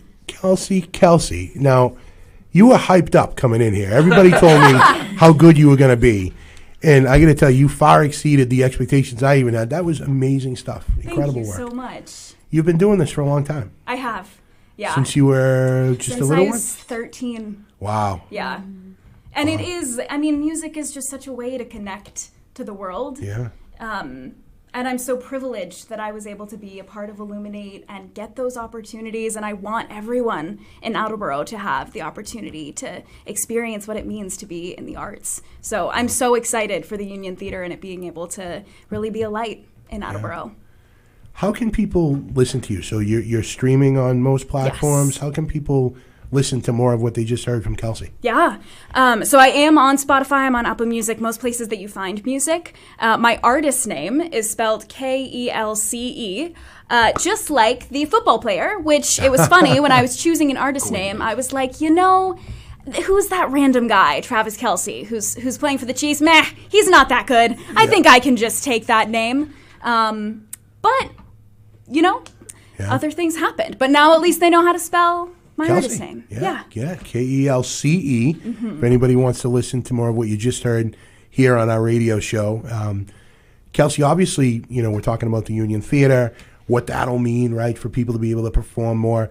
Just spoke with Jennifer Keating over at Illuminate, and you are proof positive about the positive impact that Illuminate is having on so many people.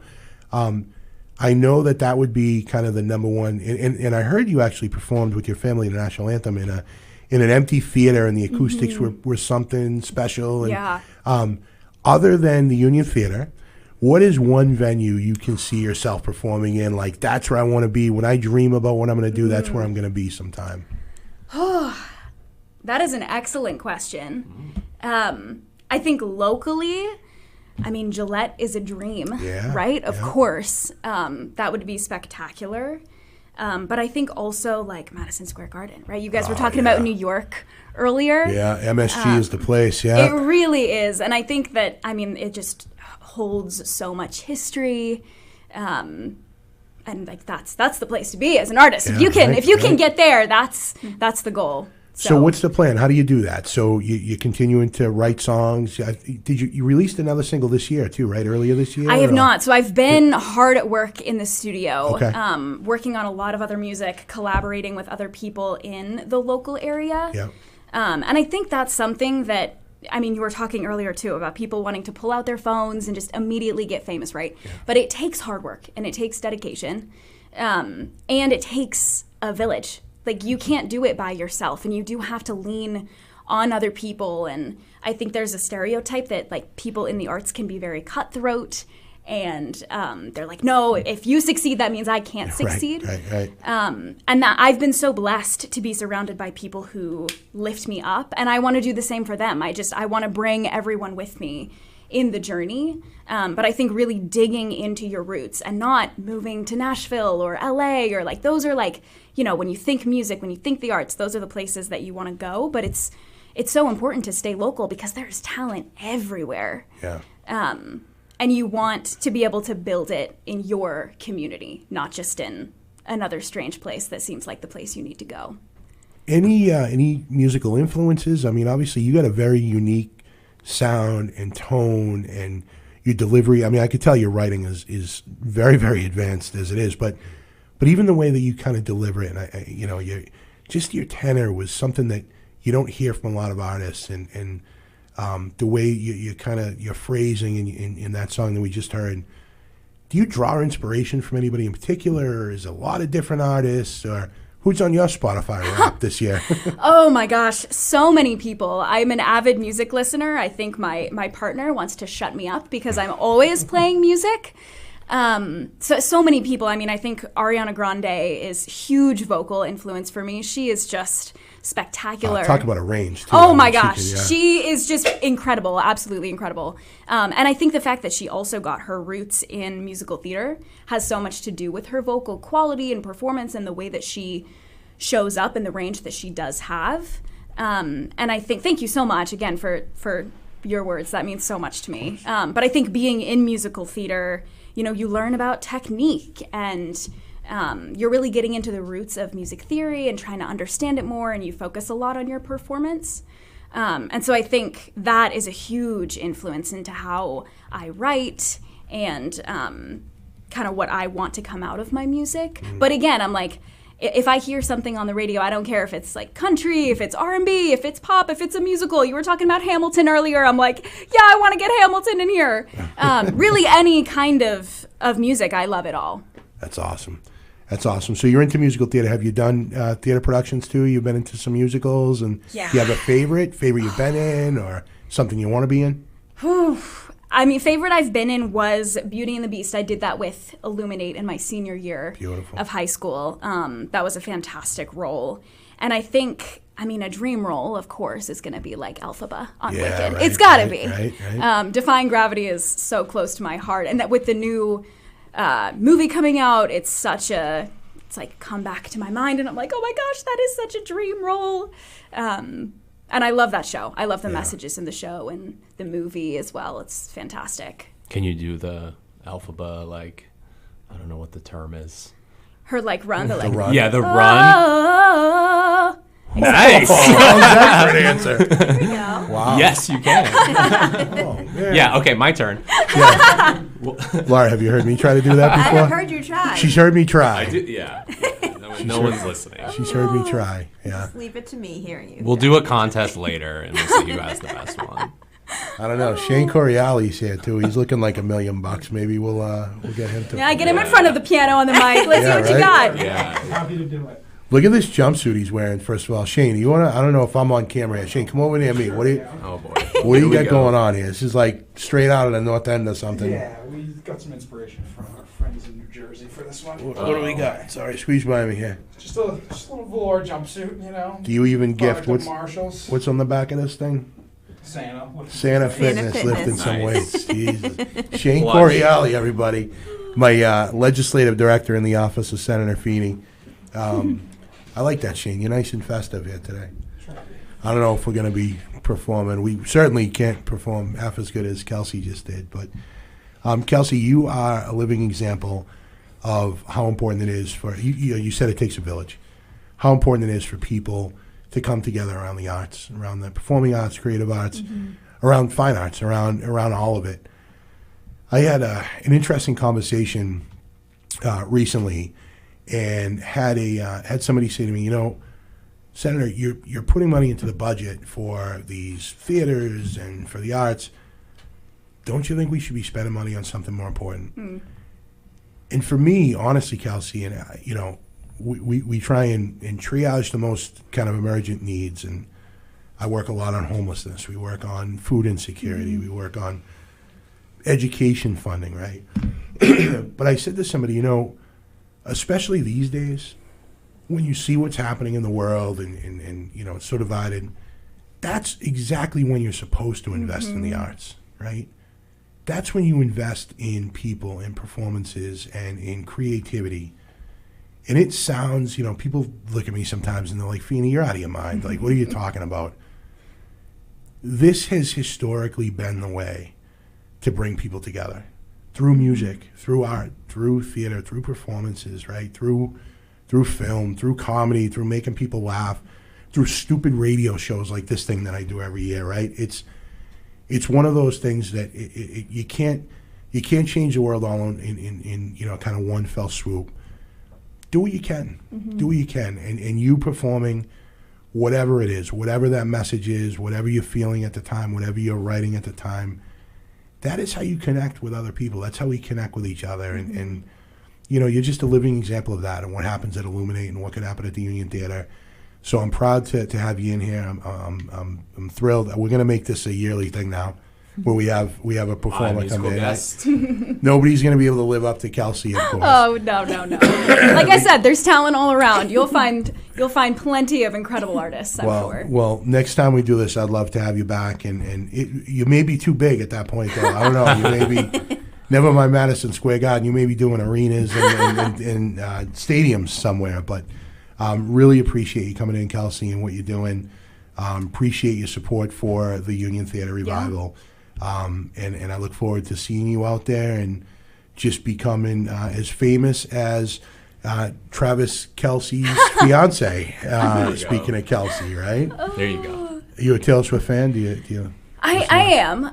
Yeah. I'll say my politically correct answer of yes. Okay. Yes. All right. Good. Yes. You don't have to go deeper than that. The Swifties are scary. Yeah. And you can't. You're like, yes. Yeah. I promise. Yeah, right. I know. I don't want to end up on Twitter getting yelled at by the Swifties either. Right. So that's a good answer. Yes. You are incredibly talented. Really appreciate having you in here. Where can people find you again? Any streaming platform? Yeah, Spotify, Apple Music, YouTube, Amazon Music, all of the above. Yeah, and thank you so much for having me, and thank you for your support of the arts. I mean, it is so impactful to have your voice. Of course. Thank you. No, I appreciate it. It's Kelsey, Kelce, for when people want to tune in and listen to your work. Thank you again, Kelsey. Happy holidays to you. Have a great new year. And again, we look forward to seeing you back here and at the stage at the Union Theater in Attleboro. Thanks so much. Amazing. Thank you so much for having me. It was a true pleasure. Awesome. All right. That was Kelsey, everybody. Incredible performer who came to us from Illuminate Creative. Supporting, obviously, the revival of the Union Theater here in Attleboro. Just an amazing performer. If you couldn't tell, we are all blown away here in studio, and I know it probably came across like that at home as well for those of you watching. Once again, this is Senator Paul Feeney's Holiday Spectacular, our absolute circus we have going on here at the WARA studio in Attleboro, joined by my crack staff, Keith Drucker, Chief of Staff, Legislative Director Shane Corielli. I see Megan DiGiovanni, our Legislative Aide, with us as well. Bill Titus, our District Director. We are having fun, as I said earlier in the show, our third year doing this show to kind of come together and talk about some things that are going on, talk about the holidays, and raise some awareness for some great organizations. Obviously, this year, we're doing it for the revival of the Union Theater campaign. So, once again, that was Kelsey. We really appreciate having her in. We are about to be joined by a couple of other special guest callers on our radio show. And I'm nervous about this next one because although we only do this show once a year, right? I said earlier, I'm a guy who was a telephone worker by trade, worked in the in the phone company, decided to run for Senate, and now I have to put together this radio show every year, and we try and figure it out. But this next caller, who is a union leader, not only from here in Boston, but then went on to run the International League. He's still the general president of the International Brotherhood of Teamsters. But he's also got a podcast, and if anybody's seen or listened to the podcast, he does amazing work. And I'm nervous actually talking to him because he's such a pro at doing this. But I want to welcome to the airwaves my good friend, General President of the International Brotherhood of Teamsters, Sean O'Brien. Sean, good to see you, my friend. Senator Feeney, how are you, my friend? I'm doing all right, brother. Thank you so much for calling in. Buddy, anything for you, man. The thing you've done for people in the state of Massachusetts, anything you've ever done for working people. I mean, the least we could do is make certain that whenever you ask, we call just like you do and show up. So it was not a hard choice at all, my friend. No, I appreciate it, man. I know you're busy. I know you got a million things going on representing representing all your members in the Teamsters. What do you got? 1.3 million members in the IBT. Is that what it is? Yeah, 1.3 million members nationwide, Canada, Guam, and Puerto Rico. So we're pretty busy. We represent everybody from airline pilots to zookeepers. So there's always something going on. So I appreciate you recognizing the podcast, because I was just, on all my free time that I have, I further complicate my life. But yeah, it's fun. That's like my hobby, I guess. Listen, you're like me, right? If you're not in a fight, you're starting one. And then you start to realize later, like, maybe I could do something else with my time instead of always battling. And but you've got this incredible podcast, Better Bad Ideas, right? Is that what it is? Yeah, yeah. Where did that come from? What made you want to do that? Well, here's the thing. Like, so, we do a lot of big deals, whether it's UPS, United Airlines, Budweiser. We're very active legislatively. So when I took the role on as general president, where I was given the opportunity by our members to lead them, along came a lot of media, a lot of mainstream media, a lot of, venues and platforms that, we weren't used to, although we're pretty savvy, all of us, right, coming from Boston. Right. But, the reality of it is I did a ton of media. We did the UPS agreement. I was doing a lot of national television shows. And the one thing that I identified was that, mainstream media doesn't always get the full story out. You're limited on the time, and the interviewer controls the narrative and also the network you're on. If you're on CNN, they're controlling a certain narrative. If you're on MSNBC, they're controlling a certain narrative. And if you're on Fox, obviously that's a different narrative. So going through all these different experiences, and then speaking at the RNC, which, as you know, was controversial. Controversial. My phone never blew up for anything in my life. Right. When all of a sudden you're on stage at the RNC and everybody wanted my opinion on it. People. Yeah, 22 million people. And so, I did that because I'll take any and all platform to highlight how important and valuable the American worker is, not just the Teamsters Union, but every American worker. And I got the opportunity and I did it. And then I just saw, the false narratives being set out there. I did some interviews with CNN, did some interviews with Fox, and I'm like, you know what? And then I started getting calls to do podcasts. I did Theo Vaughn, I did Megyn Kelly, I did Tucker Carlson, and I'm like, you know what? This is something where I can utilize, our platform as one of the largest influential labor unions in the country, and also have conversations that the narrative is not controlled. You can have guests and people that are germane to the subject at hand actually give a true testimonial to what you're talking about without any time limits, without any scripts. And, I got to be honest with you, I enjoy the hell out of it, because we just don't talk about union issues. We talk about politics. We talk about everything that affects our members. We talk about sobriety. We talk about, have my friends on there. I have my girlfriend, my life partner. We just have a lot of fun, and it's good. And that's one of the reasons why we did it. We can control our own narrative. That's awesome. Well, you do a great job with it. I'm hooked on it. I tune in whenever I see you post a new show, and you get some good guys. And you know what it is, Sean. And this is, I say this in politics all the time, and this is what drives me crazy about this thing of ours that I get into in politics is, people want to see somebody that's authentic and sincere, right? And too many times, especially these days, everybody's worried about the clip, or worried about what's going to be, used tonight on the media or social media, or whatever. When you have authentic, sincere conversations with people, you don't even have to agree all the time. I think people see that and they say, you know what? Geez, I don't agree with him on this, or I don't agree with him on this, but you know what? I know he's doing it because he's passionate, or, you explain your kind of stream of consciousness, and that's what you're doing, and that benefits your members. I know it was controversial. When you spoke at the RNC, I had all sorts of people reaching out to me and saying, what's going on? And my message back was, look, those members are your responsibility, Sean, right? And the work that you do on their behalf is sacrosanct. That is not about partisan politics. It's not about politics. The labor movement is built for workers, by workers. And like you said, to take any platform and go do that, that's your job. That's your job. Yeah. Your job's there not to appease guys like me that are in politics or electeds in Congress. Your job is to represent your members, and they put you there to use, your skills to be able to do that. And, I think people lose sight of that sometimes. Even some labor leaders I get frustrated with because they lose sight of it. Well, there's a lot of risk involved with everything we do and every decision we make.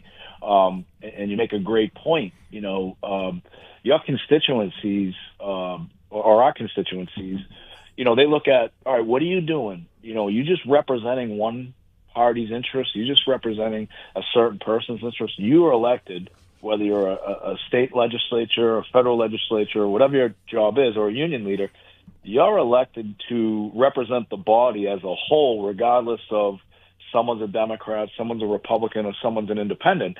So we don't have the beauty of picking and choosing on who we want to represent. And that holds true, I think, in politics in general. And, the other thing that's important about taking all these platforms and going on, especially the podcast now, you think about the people that are listening to podcasts and watching shorts on social media, whether it's Instagram, TikTok or whatever other platform it is. We just started this Just Cause social media platform, Upstack, phenomenal. So you're capturing that audience of the 18 to 40-year-olds or 35-year-olds pretty much. And that's the next generation of politicians, the next generation of union leaders. And, it's a whole different dynamic than when you and I come up. I remember doing your strike in 2000. Yeah. I brought the tractor trailer over, and we were out there pounding the pavements and hoping the media picked up a great story. Now, guess what? We can have that story out in 2 minutes via an iPhone or a smartphone and all our social media platforms. So, we've got to embrace different ideas and different technologies. And look, there's always going to be critics. Think about what you do every day. You're up there making tough decisions. You're up there, working bipartisanship to get things done. And no matter what you do, someone is always going to have a criticism of you, And guess what? It's tough when you read the comments when people are calling you a sellout and a piece of shit and all this other. Can you even swear on AM radio? You just did, so we're good. We're all right. Yeah, you made it. I'm used to being on these podcasts, but I'll try and keep it short. But at the end of the day, it's like you got to have conversations with people that you normally wouldn't talk to. You've got to collaborate on difference of opinions and difference of ideas to actually solve problems that benefit the most important people, the people we're elected to represent. Amen, brother. And you're doing it well. And, look, I know I deal with the criticism, too, in my own way. I used to read the comments, and then my wife, who's with me in the studio today, she'd say, what are you doing reading the comments? Don't do that. So I'd say, all right, I'm not going to do it. And then 10 minutes later, she'd say, oh, my God, did you read this comment?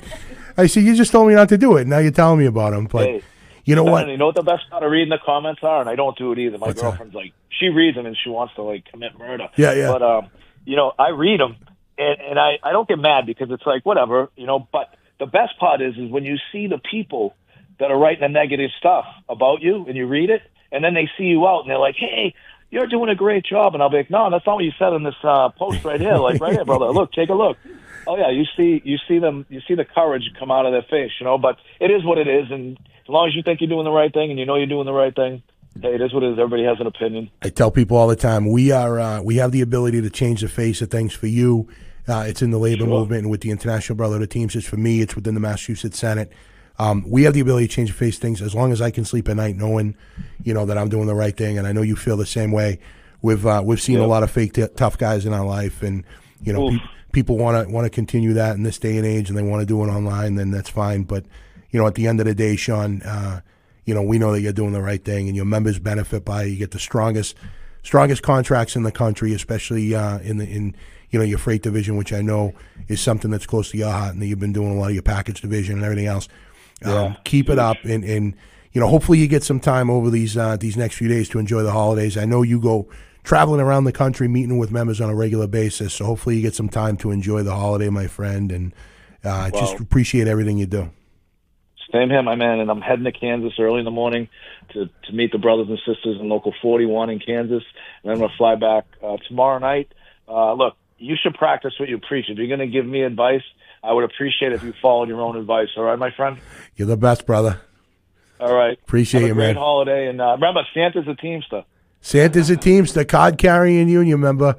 Sean, he is. You are the best. You take care of yourself, and we'll catch up with you soon.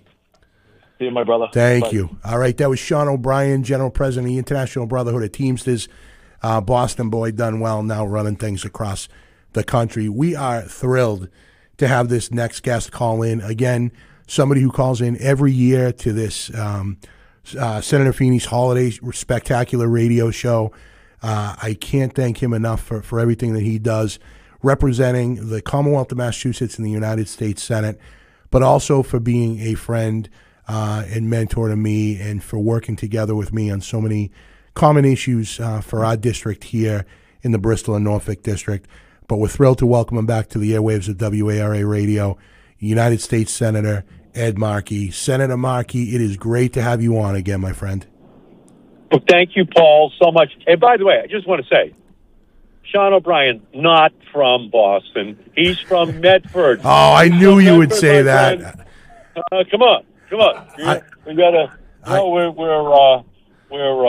We're very proud of Medford. We want to make sure that it gets the proper recognition when you produce the president of the Teamsters for the whole country. You know, you know what, the Boston guys are all the same, Senator. You know what I mean? It's always the same. Pride of Medford High, Sean O'Brien, and then yourself as well. I mean, you know, we could say you're from Boston, but you have quite a story coming from north of the city and where you came from, and now you're in the halls of the United States Senate.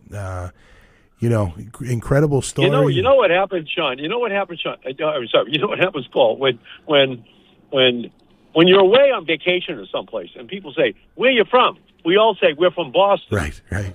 But when you're in Massachusetts, and they say, "Where you from?"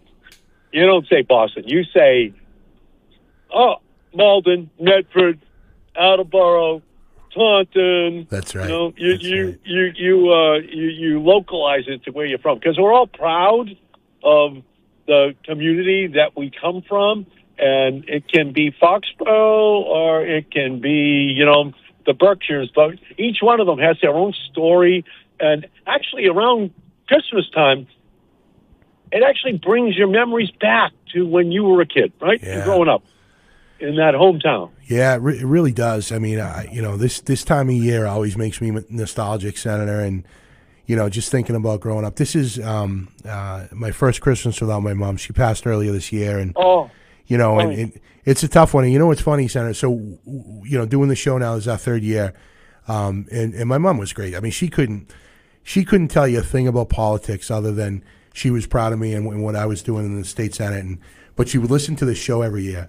And I would drive home, and I would get the world according to my mother, right? And she'd say, you know, you talked to Senator Markey, Paul, and you said this, and I wish you asked this. Or she'd say, you know, you talked to this person, and you should.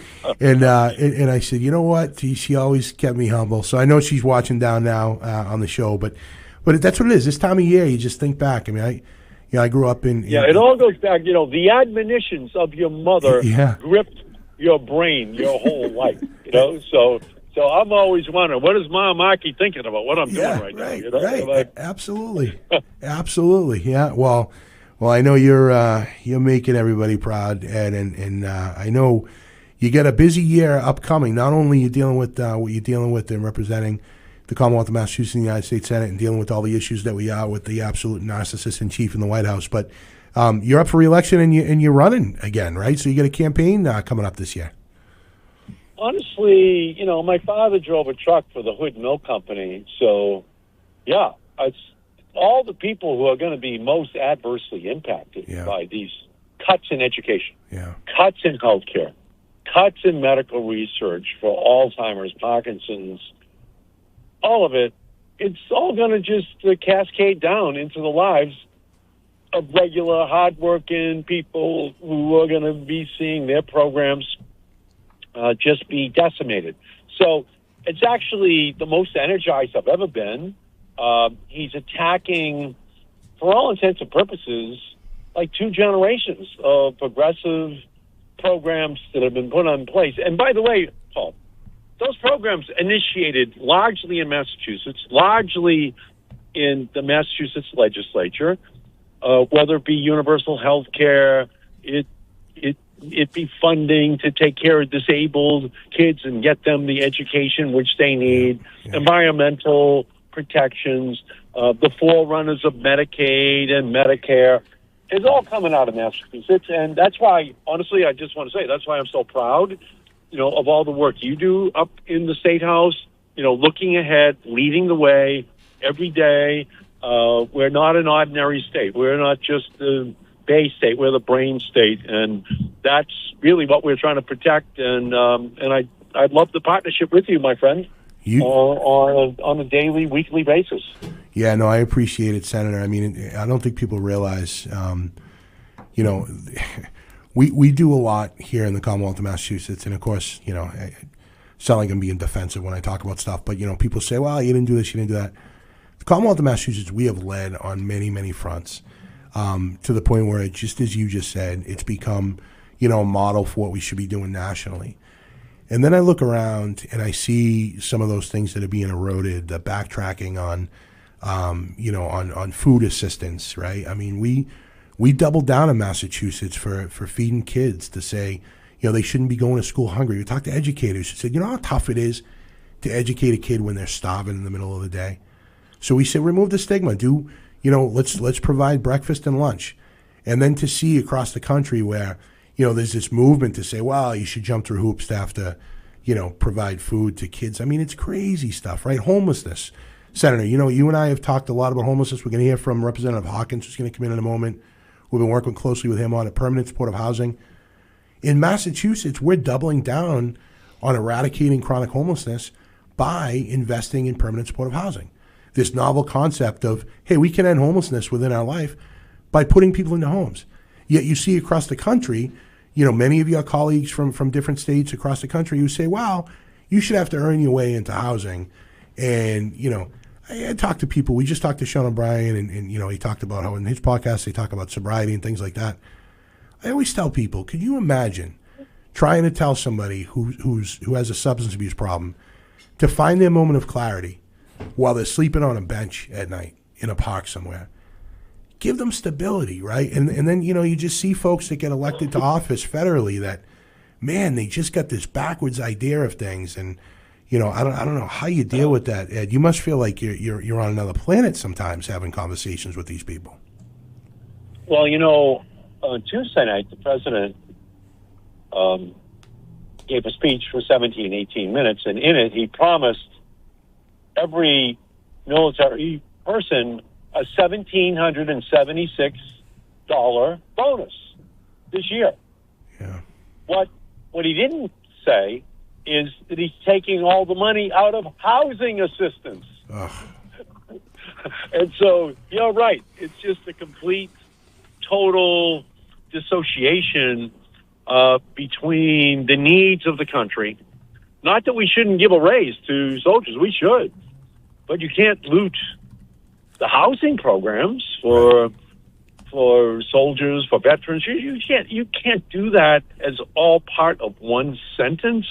Again, I agree with you. There's just never been a full appreciation for the need to focus on housing issues and what it means, for those who otherwise are going to be in dire straits, because if you don't have a place to put your head every night, then everything else that's bad is going to cascade out of that, health and well-being in general. So thank you for your leadership on it. You've always been a voice of compassion and leadership to focus upon an issue that for many years got overlooked, not by you. You were the leader, but now people are starting to catch up to you, Paul.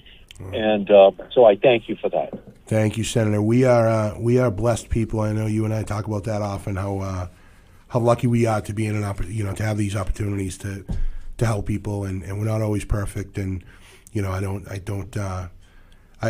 that's true, and I know there's a lot of people that won't agree with me or that won't agree with you on certain issues. But bottom line is, we have the opportunity to make life better for people, and you have been at the forefront of that in the United States Senate, and continue to be on the forefront of that. Continue to be on the forefront of actually, really, really focusing on those working people issues here in Massachusetts. And I can't thank you enough for doing that. And then for hopping on, Senator Markey, I know it's a busy time of year, and you've always been great with your time. Come on. So, hey, Paul, so thank you. Can you do us all a favor, Paul? Tell us a little bit about your mother. Where was she born? Where was she raised?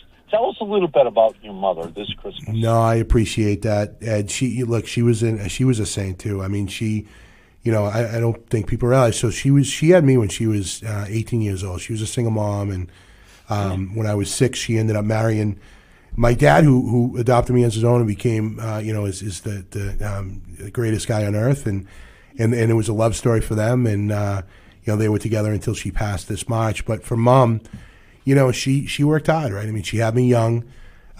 She got out of a difficult relationship, and probably saved my life, saved her life, and then went to work. She was, I know, Senator, you're familiar with Doyle's. She was a waitress at Doyle's for many years over in JP, and I think that's where I got the political bug. I used to go over there during school vacations and, sit there, and you'd see the mayor come in and half the city council and, all the old, during the ward boss days, right? And they'd tell me who I should be holding signs for and doing things like that. But she was a special lady, and she used to love listening to the show, and she always supported you, my friend, and I appreciate the opportunity to talk a little bit about her today. So, wow. Yeah. So now I understand you. You were born a Democrat and a Red Sox fan. Then you were baptized 7 days later. So that's right. You're genetically hardwired for this business. You know how it works. I was born a Democrat, a Red Sox fan, and I had a union card in my pocket as a newborn, right? So,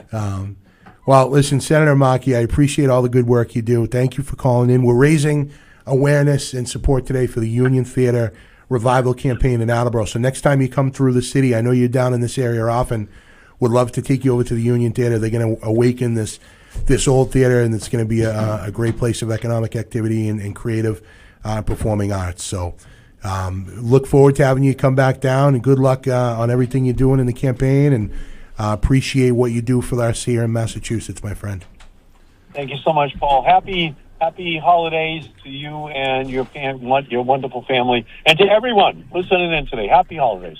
Thank you, Senator. You as well. Enjoy the holidays. That was United States Senator Ed Markey joining us once again for our 3rd annual edition of Senator Feeney's Holiday Spectacular radio show here at WARA Studios in the heart of the Bristol and Norfolk District, right here in the city of Attleboro. Speaking of the city of Attleboro, I am now joined in studio. They're not calling in. They are here in studio because they are that committed, by a couple of guys from Attleboro that I get the chance to work with and serve with and call my friend, State Representative Jim Hawkins, who's with us here in studio, and Attleboro Municipal Council President Jay Delisio, who's been here now for 3 years in a row as well. Wouldn't miss it, my friend. Welcome back, guys. Welcome back. Thank you for doing this every year. Yeah. Only thing is, I thought I saw a keyboard in here. I was pretty sure we were going to hear you sing too. No, you're going to hear me sing. My God. 601. Nobody we'll be needs singing. to hear him sing. and when we're off. Yeah. We're missing. So we normally have a couple more people in here in the studio during the show. We are missing him live this year, but he is called in, I believe, and is on the line. And that is Paul Jakes. Attleboro firefighter Paul Jakes, legislative agent for the Professional Firefighters of Massachusetts, and hosts the Marvin Smiley Show here at WARA Studios every Monday night. If you like metal, if you like rock, Paul Jakes, welcome. Hey, everybody. Good to hear from you. How you doing? Well, we're good, but then you stiffed us, and now you're down. Where are you, in New Jersey or something? You couldn't couldn't come into the studio? Well, you mentioned my radio show. It's taken off doing some good things for our fans. We're really big around the globe, and we've been down in New Jersey. We went to that metal show, Holiday Bash. It's been a thing that's on my bucket list. Finally got that out. Then tomorrow, hitting New York City for some John Bush and Anthrax shows. So I got my other hat on today. We're really doing the WARA 1320 Rock Marvin Smiley tour here, I guess you'd say. So your show is on Monday evenings, right? 6 to 8? Yes. And I listened in the other night, and I appreciate you doing a promo for this show. The metal show you went to last night, is that Jim Florentine? That's Jim Florentine, Eddie Trunk, and Don Jamieson for that 20, 30-year run they had on the metal show. Well, maybe it was more like 10. Yeah. I think it's off the air for 10 years. But, they still have their annual bash. All of them were there. And there was, one point standing next to the bassist for Danzig and other people. It was just, little old me. So, yeah, it was good. Awesome. We were talking earlier with Rob Pierce and Jen Keating from the theater. I know you've worked with them and support them. We were talking with Rob about comedy, and that's how I know Jim Florentine, obviously from that metal show, but just a legendary comedian as well. Very funny guy. Wouldn't be fit for the airwaves here, I don't Would think, not Jay, be at all. but, yeah, right. No. Right. Would be special. Would be special, yeah. Yeah, well, we could get away with it once. We'd never be invited back, but... Well, Paul Jakes, brother, I appreciate it. Hopefully you're back in time. Are you hanging local for Christmas, or are you traveling when you get back, or what's the story? No, I'll be back in Attleboro on Monday. So great. Then I'll be back to normal work, back to firefighting and legislative aid and stuff. You know how that goes. I appreciate it. And actually, while I'm talking to you too, today was a rough day out there with the weather, and I know I had the scanner on earlier, and all the cities and towns in our district were running ragged. Dealing with the weather and wires down and trees going into houses and all that stuff. And, I don't think it can be said enough for our firefighters especially. I know you represent the professional firefighters in Massachusetts, Paul, and we just want to say thank you through you to all of our first responders, firefighters, EMS professionals, police officers that are out there working on Christmas and Christmas Eve and throughout the holiday season and days like today when they were absolutely running ragged. Going out to call after call. So please pass that along from those of us here in the studio, and hopefully you find some time to enjoy the holiday with family, and tell them we said hello, and again appreciate you calling in. Thank you very much. As you know, we have a great group of firefighters in Attleboro, represent over 13,000 across the Commonwealth. And we appreciate what you and Representative Hawkins is there, and all the callers you had on today. Things to do for public safety. Much appreciated. All right, and we're going to get that Union Theater open. I know you got a big connection over there, and you're a fan and a supporter. We're going to get that thing open up soon, I hope. Oh, I can't wait listening to everyone talk about that and the memories. Part of that, grew up at Union Theater, and really look forward to that. Rob is a great guy, and they're doing great things over there. So I look forward to when that's open and we can share some popcorn and movies together. Share some popcorn and movies. I was hoping we can get on stage together and do a little song and dance routine. What do you think? Yeah, Laurel and Hardy. Let's do it. Laurel and Hardy. Uh-oh. All right, with that, I'm going to let you go. Thanks, Paul, for calling in. We appreciate it, brother. Happy holidays to you, my friend. Merry Christmas. Yeah. All right, that was Paul Jakes from Attleboro. One of the best. Good guy. We deal with him a lot, Jim and I, State Representative Hawkins and I in the State House. He's one of the legislative agents for the Professional Firefighters of Massachusetts. So a lot of the statewide legislation, Paul and the others from PFFM will be up there kind of talking with us and talking us through some of the issues. And I know Jim's always been a big supporter of that as well. But enough work. Enough work. We got about 5 minutes left. I want to just kind of hang out and see what you guys are up to. I'll just tell you that for myself, and I'm pleased that you picked to have me on at the same time as Jay Delisio, because in very chaotic times, we represent the fact that you can, despite any politics, that you can find things together that you need to work on. And this is one of them. And for me personally, I've always been like a car guy and a runner. I'm not much into the arts. And as a math teacher, I know that you can't just do one thing. And the arts is part of that cycle. You need all of it. You can't just be, when I was a math teacher, I've supported the arts in the high school because it's so critical that you have a spectrum of personality, of things that you can do to in this case, advance our whole community. This project will make a difference in downtown, will make a big difference in the city. And I think it's so cool that you chose this as your fundraiser for this year. Yeah, I appreciate that. I mean, when we started this thing a couple of years ago, we did it for New Hope, Inc. Yep. And the work that they do over in New Hope for domestic and sexual violence. Last year, it was with Kelly Fox and Christmas is for Kids, Greater Attleboro Council for Children. We were talking about it this year, and I said, man, oh man, this just fits perfectly, right? You got this theater that's obviously going to, I don't know if you guys heard Kelsey come in earlier. She was an amazing artist, and it's taking care of students like her, people like her, giving them an outlet, but also it's the key to economic development, as you just said, Representative, right? I mean, you get that theater up and running, you bring people into the city. It's just the ceiling is very high on that, Jay. Well, and a lot of people are looking forward to that happening, right? So right now you have a couple different theaters in the city. Now I'm actually going back to stage. You're going to be back on stage. I'm going to be soon, back right? on stage at what Roundabout. Production, what production is Whiskey. that? Whiskey. So it's kind of a cool story. It's kind of, no, it's not as bad as it sounds. That was great. Amy was like looking at the script. She's like, do we want him doing this? But no, it's actually really good with Roundabout. So that'll be going up in March. But would love to see Roundabout there. They're at Coelho, and the school's been wonderful partners to Roundabout. But, let's get going on this. So talk to me about this. Now, how many productions have you been in? You're going back, you've done this a few times, right? Yeah, I was at Attleboro Community Theater for, I'd say 5 maybe 6. So this will be like 6 maybe for me. Wow. So just fun, something different. You can just let yourself go. But what made you want to do it in the first place? Would Ryan. you lose a bet? Oh, Ryan. No, your it was son. Ryan. Yeah. He's like, Dad, wouldn't it be cool? Because we got him into it right before COVID. And, probably a couple of years before COVID. And he's like, let's do a show together. I'm like, yeah, sure. So we did a couple shows. It was time you don't get back. And it was just awesome. What's Ryan up to these days? I just got back from his first semester of sophomore year at Westfield, running track, marketing. Owls. Westfield State, go Owls. Yeah. But I do have to, real quick, to Senator Mock, he did mention Malden, but he didn't mention Stoneham. Stoneham, yeah. He mentioned Medford, didn't mention Stoneham. Just throwing that bad Larry out there. Stoneham, is that a thing? Is that north of the Boston? Is that New Hampshire, right? Oh, yeah. Come on. We shared 28 with Medford. Come on. Now all of a sudden he gets the accent, right? Oh, come on. It's not Jay from Attleboro. Delicio from Stoneham. That's it. Yeah, they call me Stoneham Jay. Yeah, Stoneham Jay. Stoneham. I've been there. Yeah. Stoneham. Spelled with a U-M. Stoneham. Yeah. Ended with kid. Stoneham Kid? Stoneham Kid. I love it.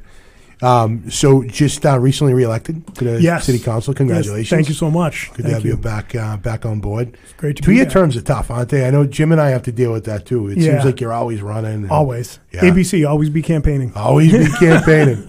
Speaking of ABC, I saw Glenn Ross. Oh, yeah. At the down in New York on Broadway this year. It was Bill Burr and Karen Culkin. Oh, my God. Amazing Wonderful stuff. cast. But, yeah, I love that. Always be closing, right? Always be campaigning. I love it. So what's up for the holidays? Representative, are you hanging local? You traveling? What's your story? Oh, I'm going to go to Pawtucket, maybe. Yeah. I'm going to travel. Yeah. Oh, world traveler. Wow. To Pawtucket. Safe travels. No, my family gets Got a real together in Newton. Yeah. Every holiday, so we're looking forward to that. My nephew's father-in-law is turning 100. Oh, wow. So yeah, so that's kind of cool. That's pretty cool. Yeah, hopefully that all works out well. That's awesome. Jay, what about you? I got the campaign staff coming over for Christmas Eve. Great. So, just going to thank them for their hard work. And then my mom's coming down on Christmas Day. So, Awesome. Yeah. Awesome. Yeah, how about you? Are you smoking? You doing the meats and stuff in the smoker? Definitely doing a meat. Yeah. I'm trying to figure out exactly what I'm doing. I might be smoking a roast beef. So, yeah. Laura, what are we doing? Can I go over to Delicio's house? We're going to someone's house for food. Yes. Yeah. I was an open invite, though. Right. I always tell her I want to get the smoker and go out there and do that, and she looks at me like I'm crazy, right? You'll screw it up. Yeah. No, it's easy. Get the right one. It's easy. One more thing. Low and slow. Low and slow. Yeah, Laura and I are really good at takeout. We're not so much at we've got cooking, that. but Down pat. We're trying. Yeah. We're trying. Well, last couple months, with the economy being what it is, Amy and I felt it necessary to keep DoorDash afloat. So, well done. we're Well doing done. our part. Did you see the SNL skit where they talked about instead of your Spotify Wrapped, it was your Uber Eats Wrapped? Oh, really? And how embarrassing it was. Like, Yeah. No, I don't need to see that. Could you imagine if they did that? Well, we are running short on time. The time always flies by. I mean, 2 hours, and it just flies by. And I can't thank you enough, Councilor Delicio, and you, Representative Hawkins, for coming in every year, and even just for a few minutes to say hello and support what we're trying to do here. How could we not? We get a chance to rat you. Yeah. No, it's and this is what we do, right? I mean, we deal with a lot together and with work, and again, I would not change a thing. We're blessed to be able to work on behalf of the city and on behalf of our district's representative. And but it's good sometimes to just come together and rouse each other a little bit and have fun and, remind us why we're doing this and especially around the holidays. So I really appreciate you guys, for coming in and always being supportive. Always glad to be here. And let's meet the week after Christmas so I can give you a check for the Union Theater. That's awesome. Another one. That means more bells right there. Another check for the Union Theater. And that's what today was about, folks. I want to thank everybody who tuned in to WARAradio.com, who listened here in the city on 1320 AM, who joined us on Facebook Live, both on my page and on the WARA page. This is something that I could not do without a ton of people, and I want to thank them in particular, my staff, starting with our Chief of Staff Extraordinaire, who you've heard on the mic today as well, Keith Drucker, product of Attleboro High School. Keith Drucker, thank you, Keith. Attleboro. And also my entire staff, somebody who's been here answering the phones and dealing with all the guests today, Legislative Director Shane Coriali. Thank you, Shane. Well done today. Our legislative aide, who this is her first show, right, Megan? This is your first show that you've been a part of, and she's done incredible work in pulling this together as well. Megan DiGiovanni, our legislative aide. To Old Faithful, the guy who's been by my side now for many, many years, our District Director, Billy Titus, pride of Westfield State as well. Thank you to Bill Titus. And to Maya Rabinovitz, our Communications Director, who could not be with us in the studio tonight, but really, really worked hard to pull this off, as she does with so many other things as well. So Maya Rabinovitz, thank you to her as well. To Jim Jones. Here at WARA and AACS, every time we call, he figures out a way to help, and I can't thank him enough. He is the man that puts this all together for us and does a ton here in Attleboro, so we want to thank Jim as well. Thank you, Jim Jones. To everybody who tuned in and listened, to all the folks that called in, to all of our special guests, to Senator Ed Markey, to Congressman Jake Auchincloss, to International President from the teams, to Sean O'Brien, to Kelsey, our performer that sang an original song, to Jennifer Keating and Rob Pierce from the Union Theater, and of course, to all my constituents. You are the reason why I do this work. You are the reason why I get up every single day to go to the State House and represent this district. I am absolutely blown away by the amount of people that are out there in this district that are doing incredible things for people, that are doing good things. We lose sight of it sometimes, Jim and Jay and everybody here, that it is tough when you wake up every day kind of bitter and divided. You lose sight of it. But when you look around this city, when you look around our district, when you look around the Commonwealth of Massachusetts, there are people just doing amazing things for their neighbors, amazing things for their communities, and we want to celebrate that, and that's what this has been all about. So with that, I want to wish you all a happy Hanukkah, a Merry Christmas, a happy holidays, a very happy New Year. I'm going to sign off for the third time here at WARA Studios. This has been State Senator Paul Feeney on our Holiday Spectacular radio show. I promise you we will be back next year with an even better version. Also, before I leave, thank you, St. Laura Feeney, my wife, who's been amazingly supportive and joined us today. Thank you, Laura, honestly, for everything, and thank you for being here as well. That's it for us. Thank you so much for tuning in. We will see you next year. Thank you. You're listening to WARA 1320 AM, Attleboro.